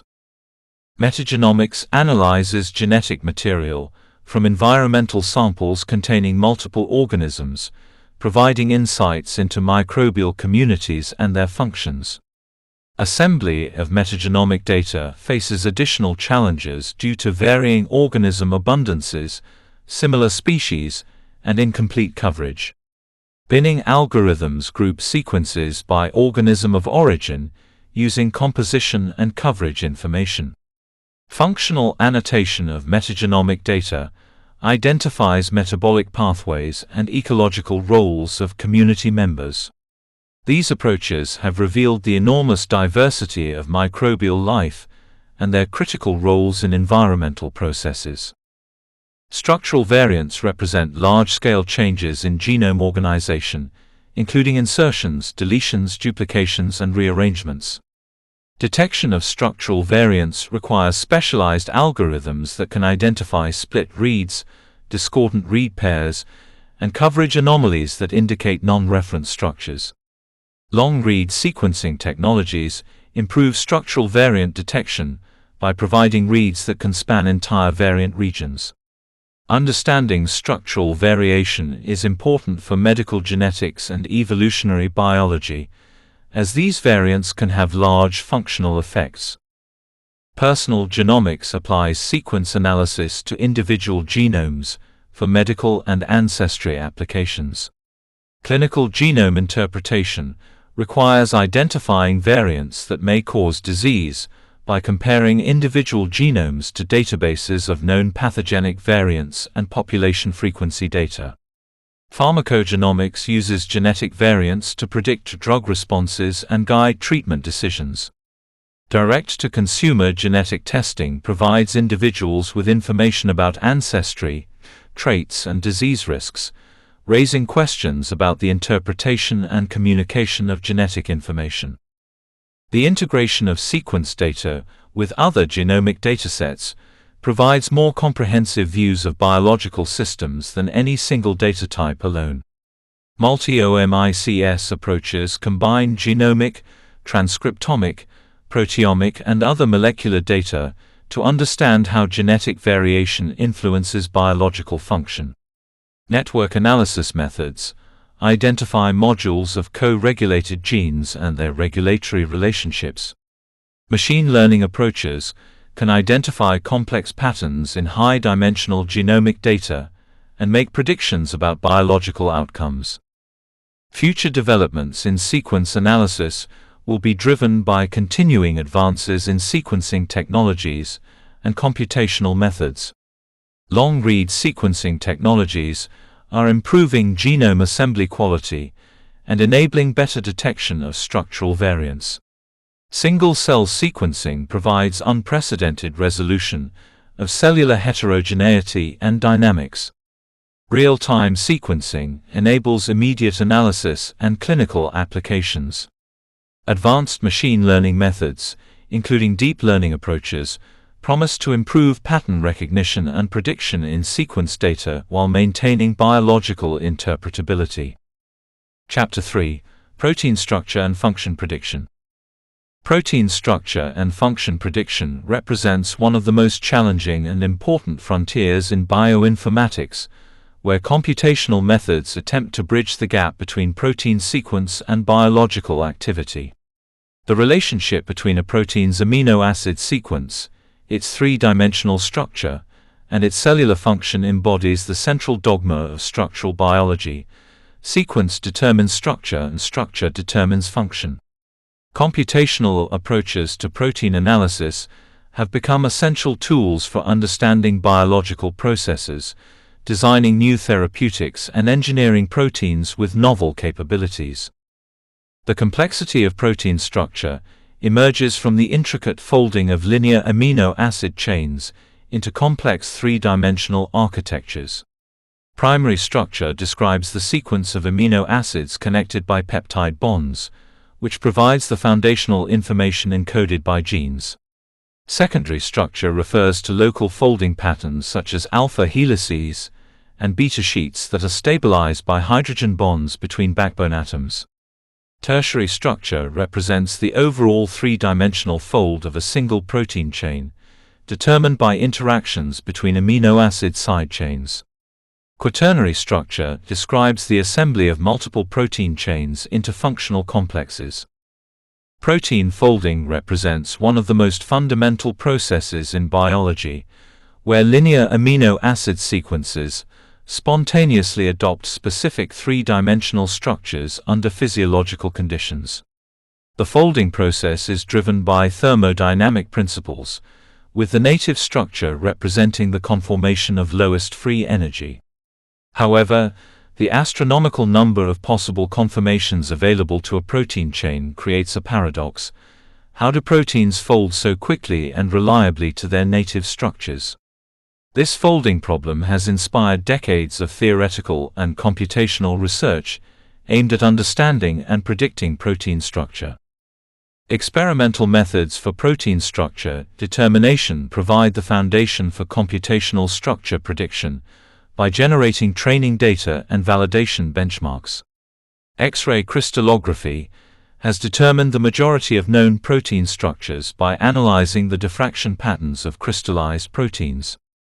Nuclear magnetic resonance (NMR) spectroscopy provides structural information for proteins in solution and can capture dynamic properties that complement crystal structures. Cryo-electron microscopy has emerged as a powerful technique for determining structures of large protein complexes that resist crystallization. Comparative modeling, also known as homology modeling, leverages the observation that proteins with similar sequences often adopt similar structures. This approach identifies template structures with known three-dimensional coordinates that share sequence similarity with the target protein. The target sequence is then aligned to the template structure, and a model is constructed by adapting the template coordinates to accommodate sequence differences. Comparative modeling achieves high accuracy when suitable templates are available, but struggles with proteins that lack close homologs. Threading methods, also called fold recognition, address cases where sequence similarity to known structures is too low for reliable comparative modeling. These approaches evaluate how well a target sequence fits into different known protein folds by assessing the compatibility between amino acid types and structural environments. Threading algorithms use statistical potentials derived from known structures to score sequence structure alignments. Success depends on the assumption that the target protein adopts a fold similar to those in structural databases. Ab initio structure prediction attempts to predict protein structure from sequence alone, without relying on templates or homologs. These methods use physical principles and statistical potentials to search conformational space for low-energy structures. Fragment assembly approaches combine short structural fragments from known proteins to build complete models. Physics-based simulations use molecular mechanics force fields to model atomic interactions and drive folding processes.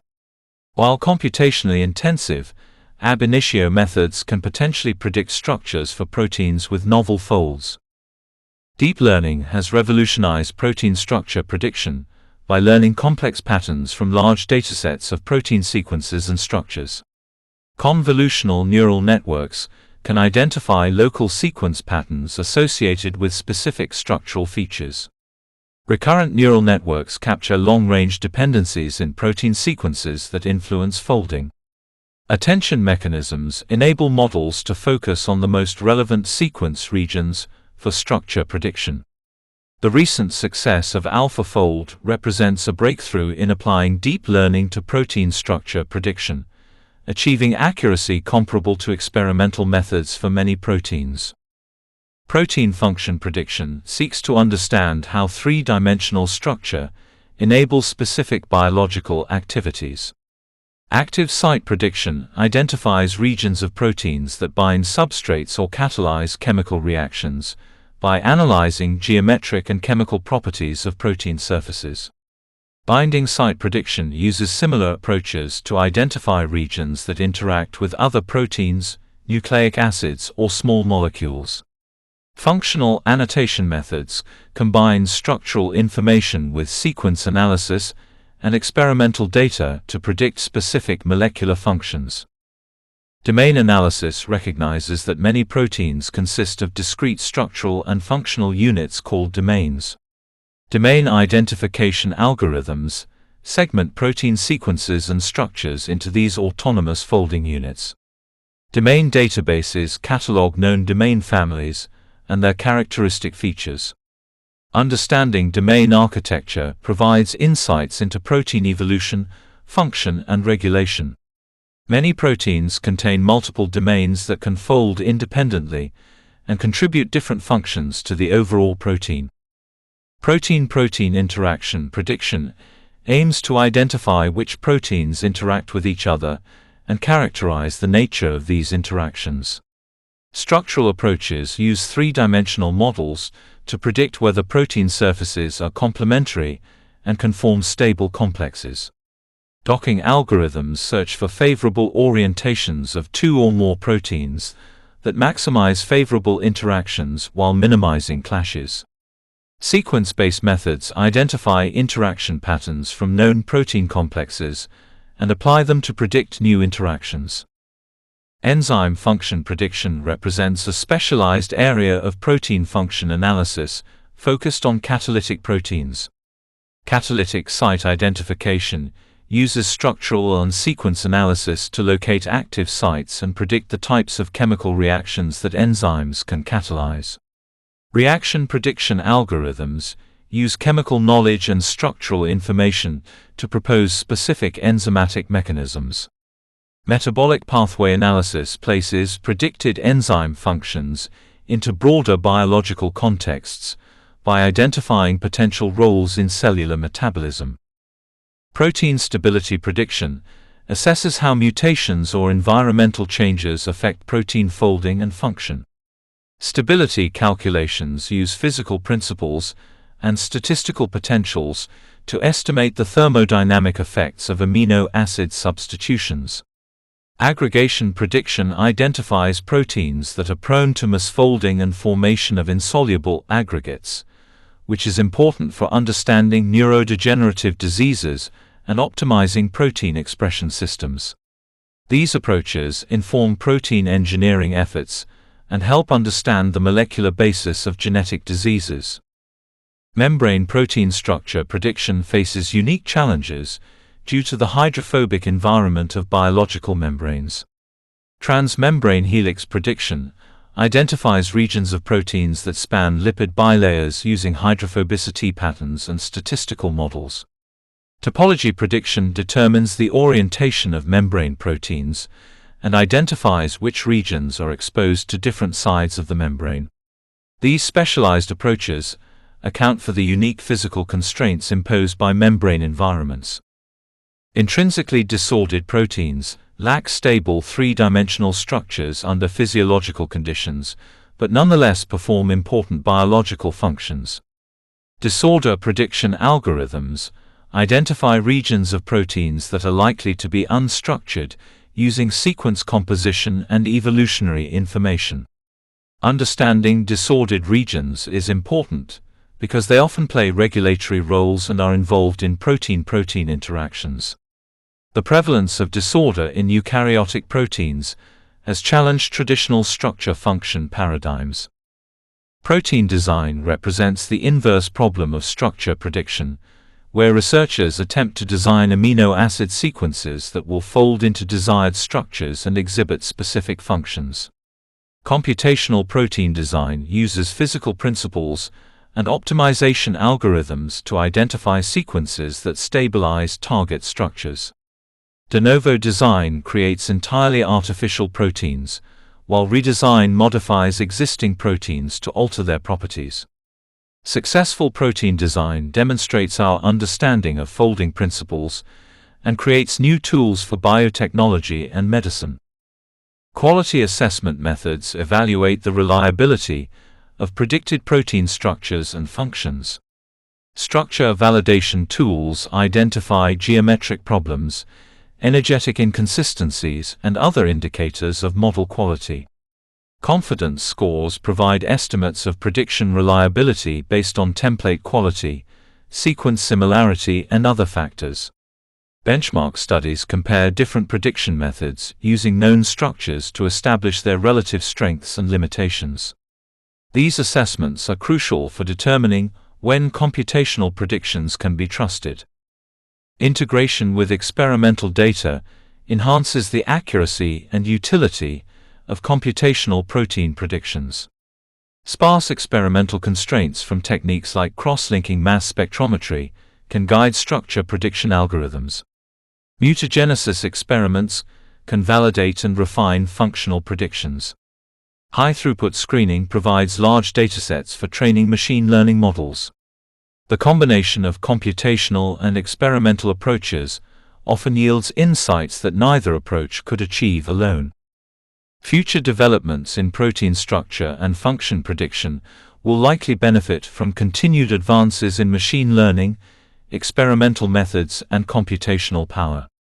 Improved experimental techniques will provide larger and more diverse training datasets for computational methods. Advanced machine learning approaches may better capture the complex relationships between sequence, structure, and function. Integration of multiple data types and prediction methods will provide more comprehensive and reliable protein analysis capabilities. Chapter 4: Systems Biology and Network Analysis. Systems biology represents a paradigm shift from reductionist approaches that study individual biological components to integrative methods that examine complex interactions within biological systems. This holistic perspective recognizes that biological function emerges from the dynamic interactions between genes, proteins, metabolites, and other cellular components, rather than from the properties of individual molecules alone. Network analysis provides the mathematical and computational framework for modeling these complex interaction systems, enabling researchers to understand how biological networks give rise to cellular behaviors, organismal phenotypes, and evolutionary adaptations. The conceptual foundation of systems biology rests on the principle that biological systems exhibit emergent properties that cannot be predicted from studying individual components in isolation. These emergent properties arise from the complex web of interactions between cellular components, creating behaviors that are greater than the sum of their parts. Cell division, development, immune responses, and metabolic regulation all represent emergent phenomena that require systems-level understanding. This perspective has profound implications for how we study biology and approach problems in medicine, agriculture, and biotechnology. Network theory provides the mathematical foundation for systems biology by representing biological systems as graphs where nodes represent biological entities and edges represent interactions between them. Different types of biological networks capture different aspects of cellular organization and function. Gene regulatory networks model how transcription factors control gene expression. Protein-protein interaction networks map physical associations between proteins. Metabolic networks represent the flow of chemical compounds through enzymatic reactions. Signal transduction networks trace how cells process and respond to information from their environment. Graph theory offers a rich vocabulary for describing and analyzing network properties that reveal important biological principles. Network topology refers to the overall structure of connections in a network, which can reveal fundamental organizing principles. Degree distribution describes how many connections each node has, with scale-free networks showing few highly connected hubs and many sparsely connected nodes. Clustering coefficients measure the tendency of nodes to form tight clusters, which often correspond to functional modules. Path length statistics characterize how efficiently information or materials can flow through networks. Biological networks exhibit several characteristic properties that distinguish them from random networks and provide insights into their organization and evolution. Small world properties combine high clustering with short path lengths, enabling efficient communication while maintaining modularity. Scale-free degree distributions create robust networks that can tolerate random failures, but are vulnerable to targeted attacks on hubs. Hierarchical organization creates nested structures where modules are composed of sub-modules, reflecting the hierarchical nature of biological organization from molecules to cells to organisms. Data integration represents one of the greatest challenges in systems biology, as biological networks must be constructed from diverse experimental sources with different qualities, coverages, and biases. Protein-protein interaction data comes from yeast-2 hybrid screens, affinity purification, coupled with mass spectrometry, and other experimental approaches that each detect different types of interactions with varying sensitivity and specificity. Gene expression data from microarrays and RNA sequencing provides information about co-regulation, but requires sophisticated analysis to infer regulatory relationships. Integrating these heterogeneous data sources requires careful attention to data quality, experimental biases, and statistical methods. Network inference algorithms attempt to reconstruct biological networks from experimental data, particularly gene expression data that captures dynamic cellular responses. Correlation-based methods identify genes with similar expression patterns across multiple conditions, suggesting potential regulatory relationships. Mutual information approaches can detect nonlinear relationships that correlation methods might miss. Bayesian network methods model probabilistic dependencies between genes and can incorporate prior knowledge about network structure. Machine learning approaches can identify complex patterns in high-dimensional data, but may require large datasets for reliable inference. Dynamic network analysis recognizes that biological networks change over time and in response to environmental conditions. Time series gene expression data can reveal how regulatory networks respond to perturbations and how cellular states transition from one to another. Dynamic modeling approaches use differential equations to describe how network node states change over time as functions of their network neighbors. Boolean network models provide simplified representations that can capture essential features of network dynamics while remaining computationally tractable. Functional modules within biological networks represent groups of genes, proteins, or other components that work together to perform specific biological functions. Module detection algorithms identify these functional units by finding regions of networks with dense internal connections and sparse external connections. Hierarchical clustering methods group nodes based on their connection patterns or expression profiles. Spectral clustering approaches use eigenvalue decomposition to identify community structure in networks. Understanding modular organization helps explain how biological systems are organized and how they can evolve new functions. Network motifs are small, recurring patterns of connections that appear more frequently in biological networks than would be expected by chance. These motifs often correspond to functional circuits that perform specific information processing tasks. Feed-forward loops can act as filters that respond only to persistent signals. Negative feedback loops provide homeostatic regulation. Positive feedback loops can create bistable switches or amplify signals. The prevalence of specific motifs in different types of biological networks provides insights into the functional constraints that shape network evolution. Metabolic network analysis focuses on the flow of chemical compounds through enzymatic reactions that sustain cellular life. Flux balance analysis uses linear programming to predict optimal metabolic states, subject to mass balance constraints and cellular objectives. Elementary flux mode analysis identifies all possible steady-state pathways through metabolic networks. These approaches can predict how genetic perturbations affect cellular metabolism and identify potential targets for metabolic engineering. Understanding metabolic networks is crucial for biotechnology applications and personalized medicine. Network robustness analysis examines how biological networks maintain function despite perturbations such as gene mutations, environmental stresses, or component failures. Robustness can arise from redundancy, where multiple components can perform the same function, or from distributed functionality, where network properties are maintained by collective behavior rather than individual components. Understanding robustness mechanisms helps explain how biological systems evolve and adapt, and provides insights for designing robust engineered biological systems.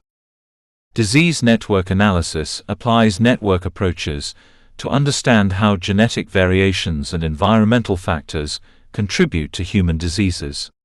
Disease gene networks identify genes that contribute to similar phenotypes and may reveal shared molecular mechanisms. Drug target networks help identify potential therapeutic interventions by revealing how drug targets are connected to disease mechanisms. Personalized network medicine uses individual genetic and molecular profiles to create patient-specific network models that can guide treatment decisions. Multi-layer networks represent biological systems where different types of interactions occur simultaneously and influence each other.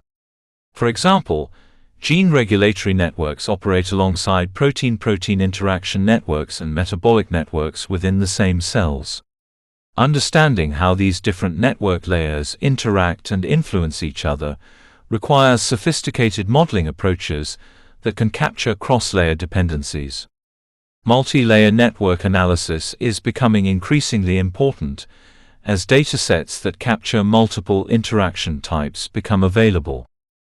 Network evolution analysis examines how biological networks change over evolutionary timescales. Gene duplication events can create network redundancy and enable the evolution of new functions. Horizontal gene transfer can rapidly introduce new network components and pathways. Network comparison methods identify conserved and diverged network features across species, providing insights into fundamental biological processes and species-specific adaptations. Understanding network evolution helps explain the diversity of life and informs efforts to engineer biological systems.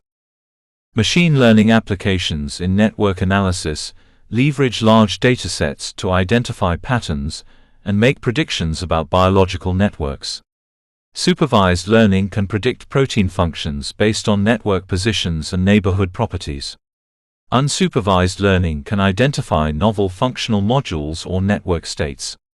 Deep learning approaches can capture complex nonlinear relationships in network data.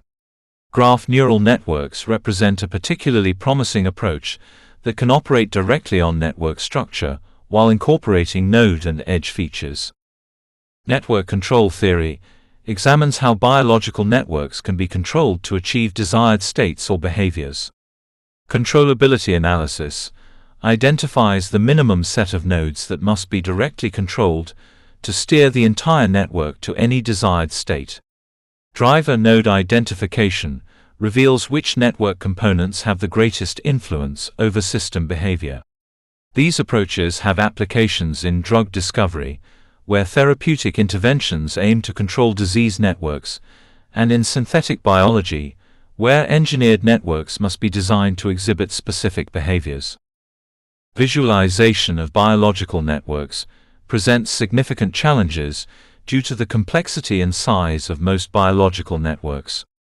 Layout algorithms attempt to position network nodes and edges to reveal important structural features while minimizing visual clutter. Interactive visualization tools enable exploration of large networks by allowing users to zoom, filter, and highlight specific regions or features. Integrative visualization approaches combine network structure with other data types such as gene expression, protein localization, or functional annotations to provide comprehensive views of biological systems. The future of systems biology and network analysis will likely be shaped by continued advances in experimental technologies that generate higher resolution, more comprehensive datasets. Single-cell technologies are revealing how network properties vary between individual cells within populations. Spatial transcriptomics and proteomics are providing information about how networks are organized in tissue and organ contexts. Real-time monitoring technologies enable the observation of network dynamics with unprecedented temporal resolution. These advances will require new computational methods and theoretical frameworks to fully exploit their potential for understanding biological systems. Chapter 5: Machine Learning and AI in Bioinformatics.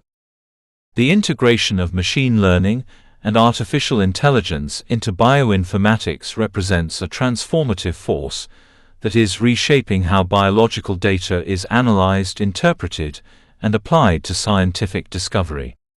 As biological datasets grow exponentially in size and complexity, traditional statistical methods often fall short of capturing the intricate patterns and relationships hidden within genomic, proteomic, and other molecular data.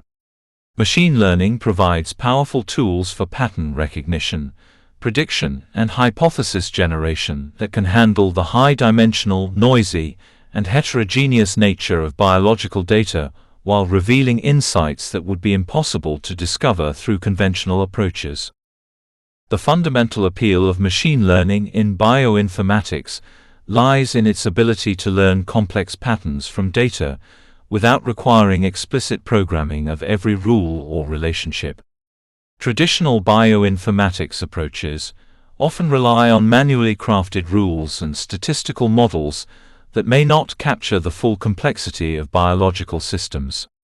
Machine learning algorithms can automatically discover hidden patterns, adapt to new data, and make predictions about biological phenomena based on learned representations. This flexibility makes machine learning particularly well suited for biological applications where the underlying mechanisms may be poorly understood or highly complex. Supervised learning methods form the backbone of many bioinformatics applications, using labeled training data to build predictive models that can classify new instances or predict continuous outcomes. Classification tasks in bioinformatics include predicting protein function from sequence, diagnosing diseases from gene expression profiles, and identifying regulatory elements in genomic sequences. Regression tasks involve predicting continuous variables such as protein stability, drug binding affinity, or gene expression levels. The success of supervised learning depends critically on the quality and representativeness of training data, which can be challenging in biological contexts where data may be biased, incomplete, or expensive to obtain. Unsupervised learning approaches discover hidden structure in biological data without relying on labeled examples.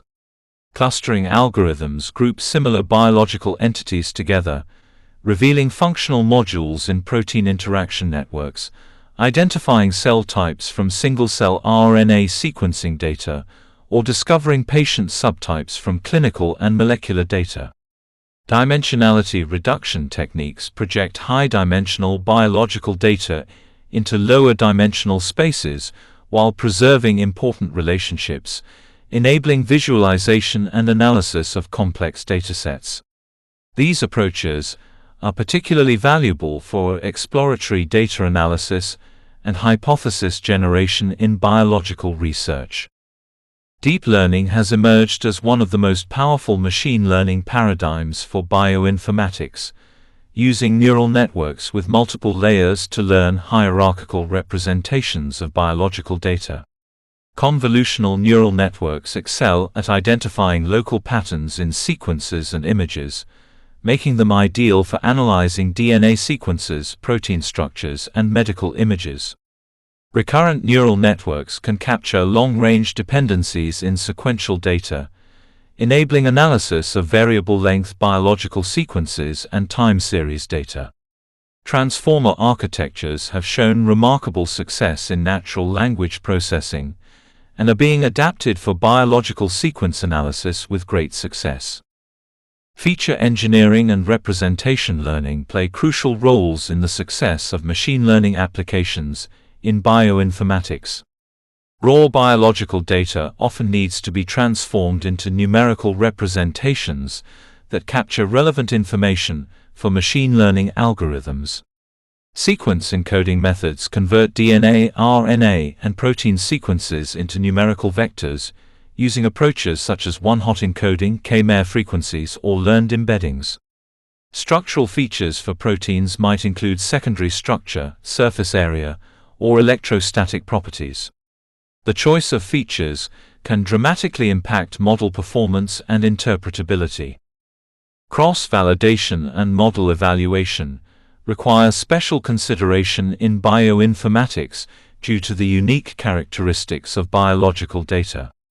Standard cross-validation approaches may not account for evolutionary relationships between sequences or temporal dependencies in experimental data, leading to overly optimistic performance estimates. Proper evaluation strategies must consider data leakage, where information from test sets inadvertently influences model training.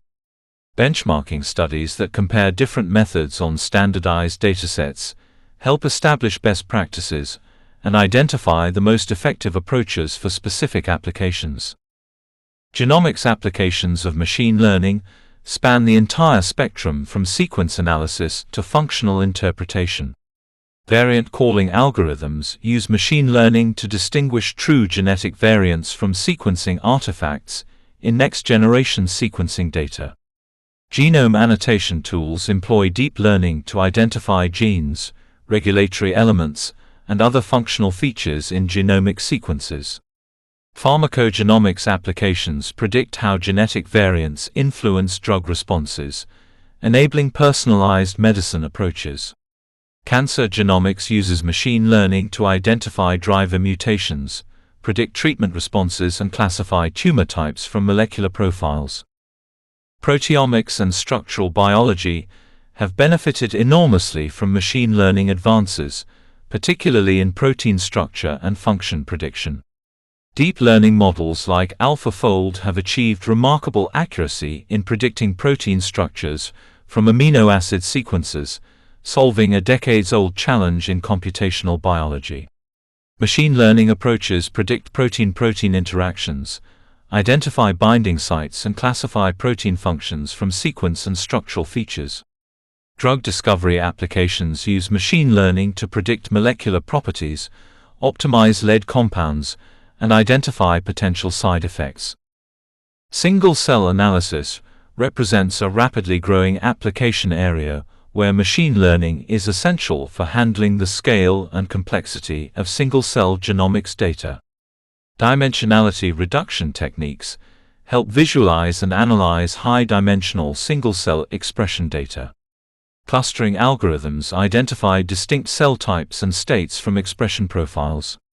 Trajectory inference methods reconstruct developmental processes and cellular transitions. Batch effect correction algorithms enable integration of single-cell datasets from different experiments and technologies. Natural language processing techniques are being adapted for biological sequence analysis, treating DNA, RNA and protein sequences as biological languages with their own grammar and semantics. Word embedding methods learn distributed representations of biological sequences that capture semantic relationships. Language models trained on large sequence databases can generate new sequences and predict the effects of mutations. These approaches have shown remarkable success in tasks such as protein design and functional annotation. Interpretability and explainability present significant challenges in applying machine learning to bioinformatics, where understanding why a model makes specific predictions is often as important as the predictions themselves. Black box models may achieve high accuracy, but provide little insight into biological mechanisms. Attention mechanisms in deep learning models can highlight which input features are most important for predictions. Feature importance analysis and model interpretation techniques help understand how machine learning models make decisions and whether they are learning biologically meaningful patterns. Bias and fairness in machine learning models are particularly important in bioinformatics applications that may influence medical decisions or scientific conclusions. Training data may be biased towards certain populations, experimental conditions, or biological systems, leading to models that perform poorly on underrepresented groups. Algorithmic bias can perpetuate or amplify existing inequities in healthcare and research. Addressing these issues requires careful attention to data collection, model evaluation across diverse populations, and development of fair machine learning approaches. Multimodal learning combines different types of biological data to create more comprehensive models of biological systems. Integration of genomic, transcriptomic, proteomic and phenotypic data can provide insights that are not apparent from any single data type alone. Multimodal deep learning architectures can learn joint representations that capture relationships across different data modalities. These approaches are particularly promising for complex applications, such as drug discovery and precision medicine. Transfer learning enables machine learning models trained on one biological dataset or task to be adapted for related problems with limited training data. Pre-trained models can capture general features of biological sequences or structures that are useful across multiple applications. Fine-tuning approaches adapt pre-trained models to specific tasks or datasets. Transfer learning is particularly valuable in bioinformatics, where labeled data may be scarce for specific applications, but abundant for related problems. Automated machine learning, AutoML, aims to democratize machine learning by automating the process of model selection, hyperparameter optimization, and feature engineering. These approaches can make sophisticated machine learning techniques accessible to biologists without extensive computational expertise. However, automated approaches must be carefully validated in biological contexts to ensure that they are learning meaningful patterns rather than artifacts in the data. Federated learning enables collaborative machine learning across multiple institutions while preserving data privacy. This approach is particularly important in biomedical applications where data sharing may be restricted by privacy regulations or competitive concerns. Federated learning allows models to be trained on distributed datasets without centralizing sensitive data, enabling larger and more diverse training sets while protecting patient privacy. The future of machine learning in bioinformatics will likely be shaped by continued advances in both computational methods and biological technologies. Quantum machine learning may eventually provide computational advantages for certain types of biological problems. Causal inference methods will help distinguish correlation from causation in biological systems. Real-time machine learning will enable immediate analysis of streaming biological data. As biological datasets continue to grow and new experimental technologies emerge, machine learning will undoubtedly play an increasingly central role in biological discovery and medical applications. Ethical considerations surrounding machine learning and bioinformatics encompass issues of privacy, consent, and responsible use of biological data. Genomic data contains sensitive personal information that could be used for discrimination or other harmful purposes.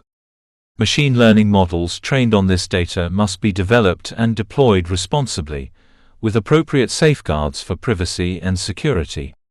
Transparency in model development and validation is essential for maintaining public trust and ensuring that machine learning applications benefit society while minimizing potential harms.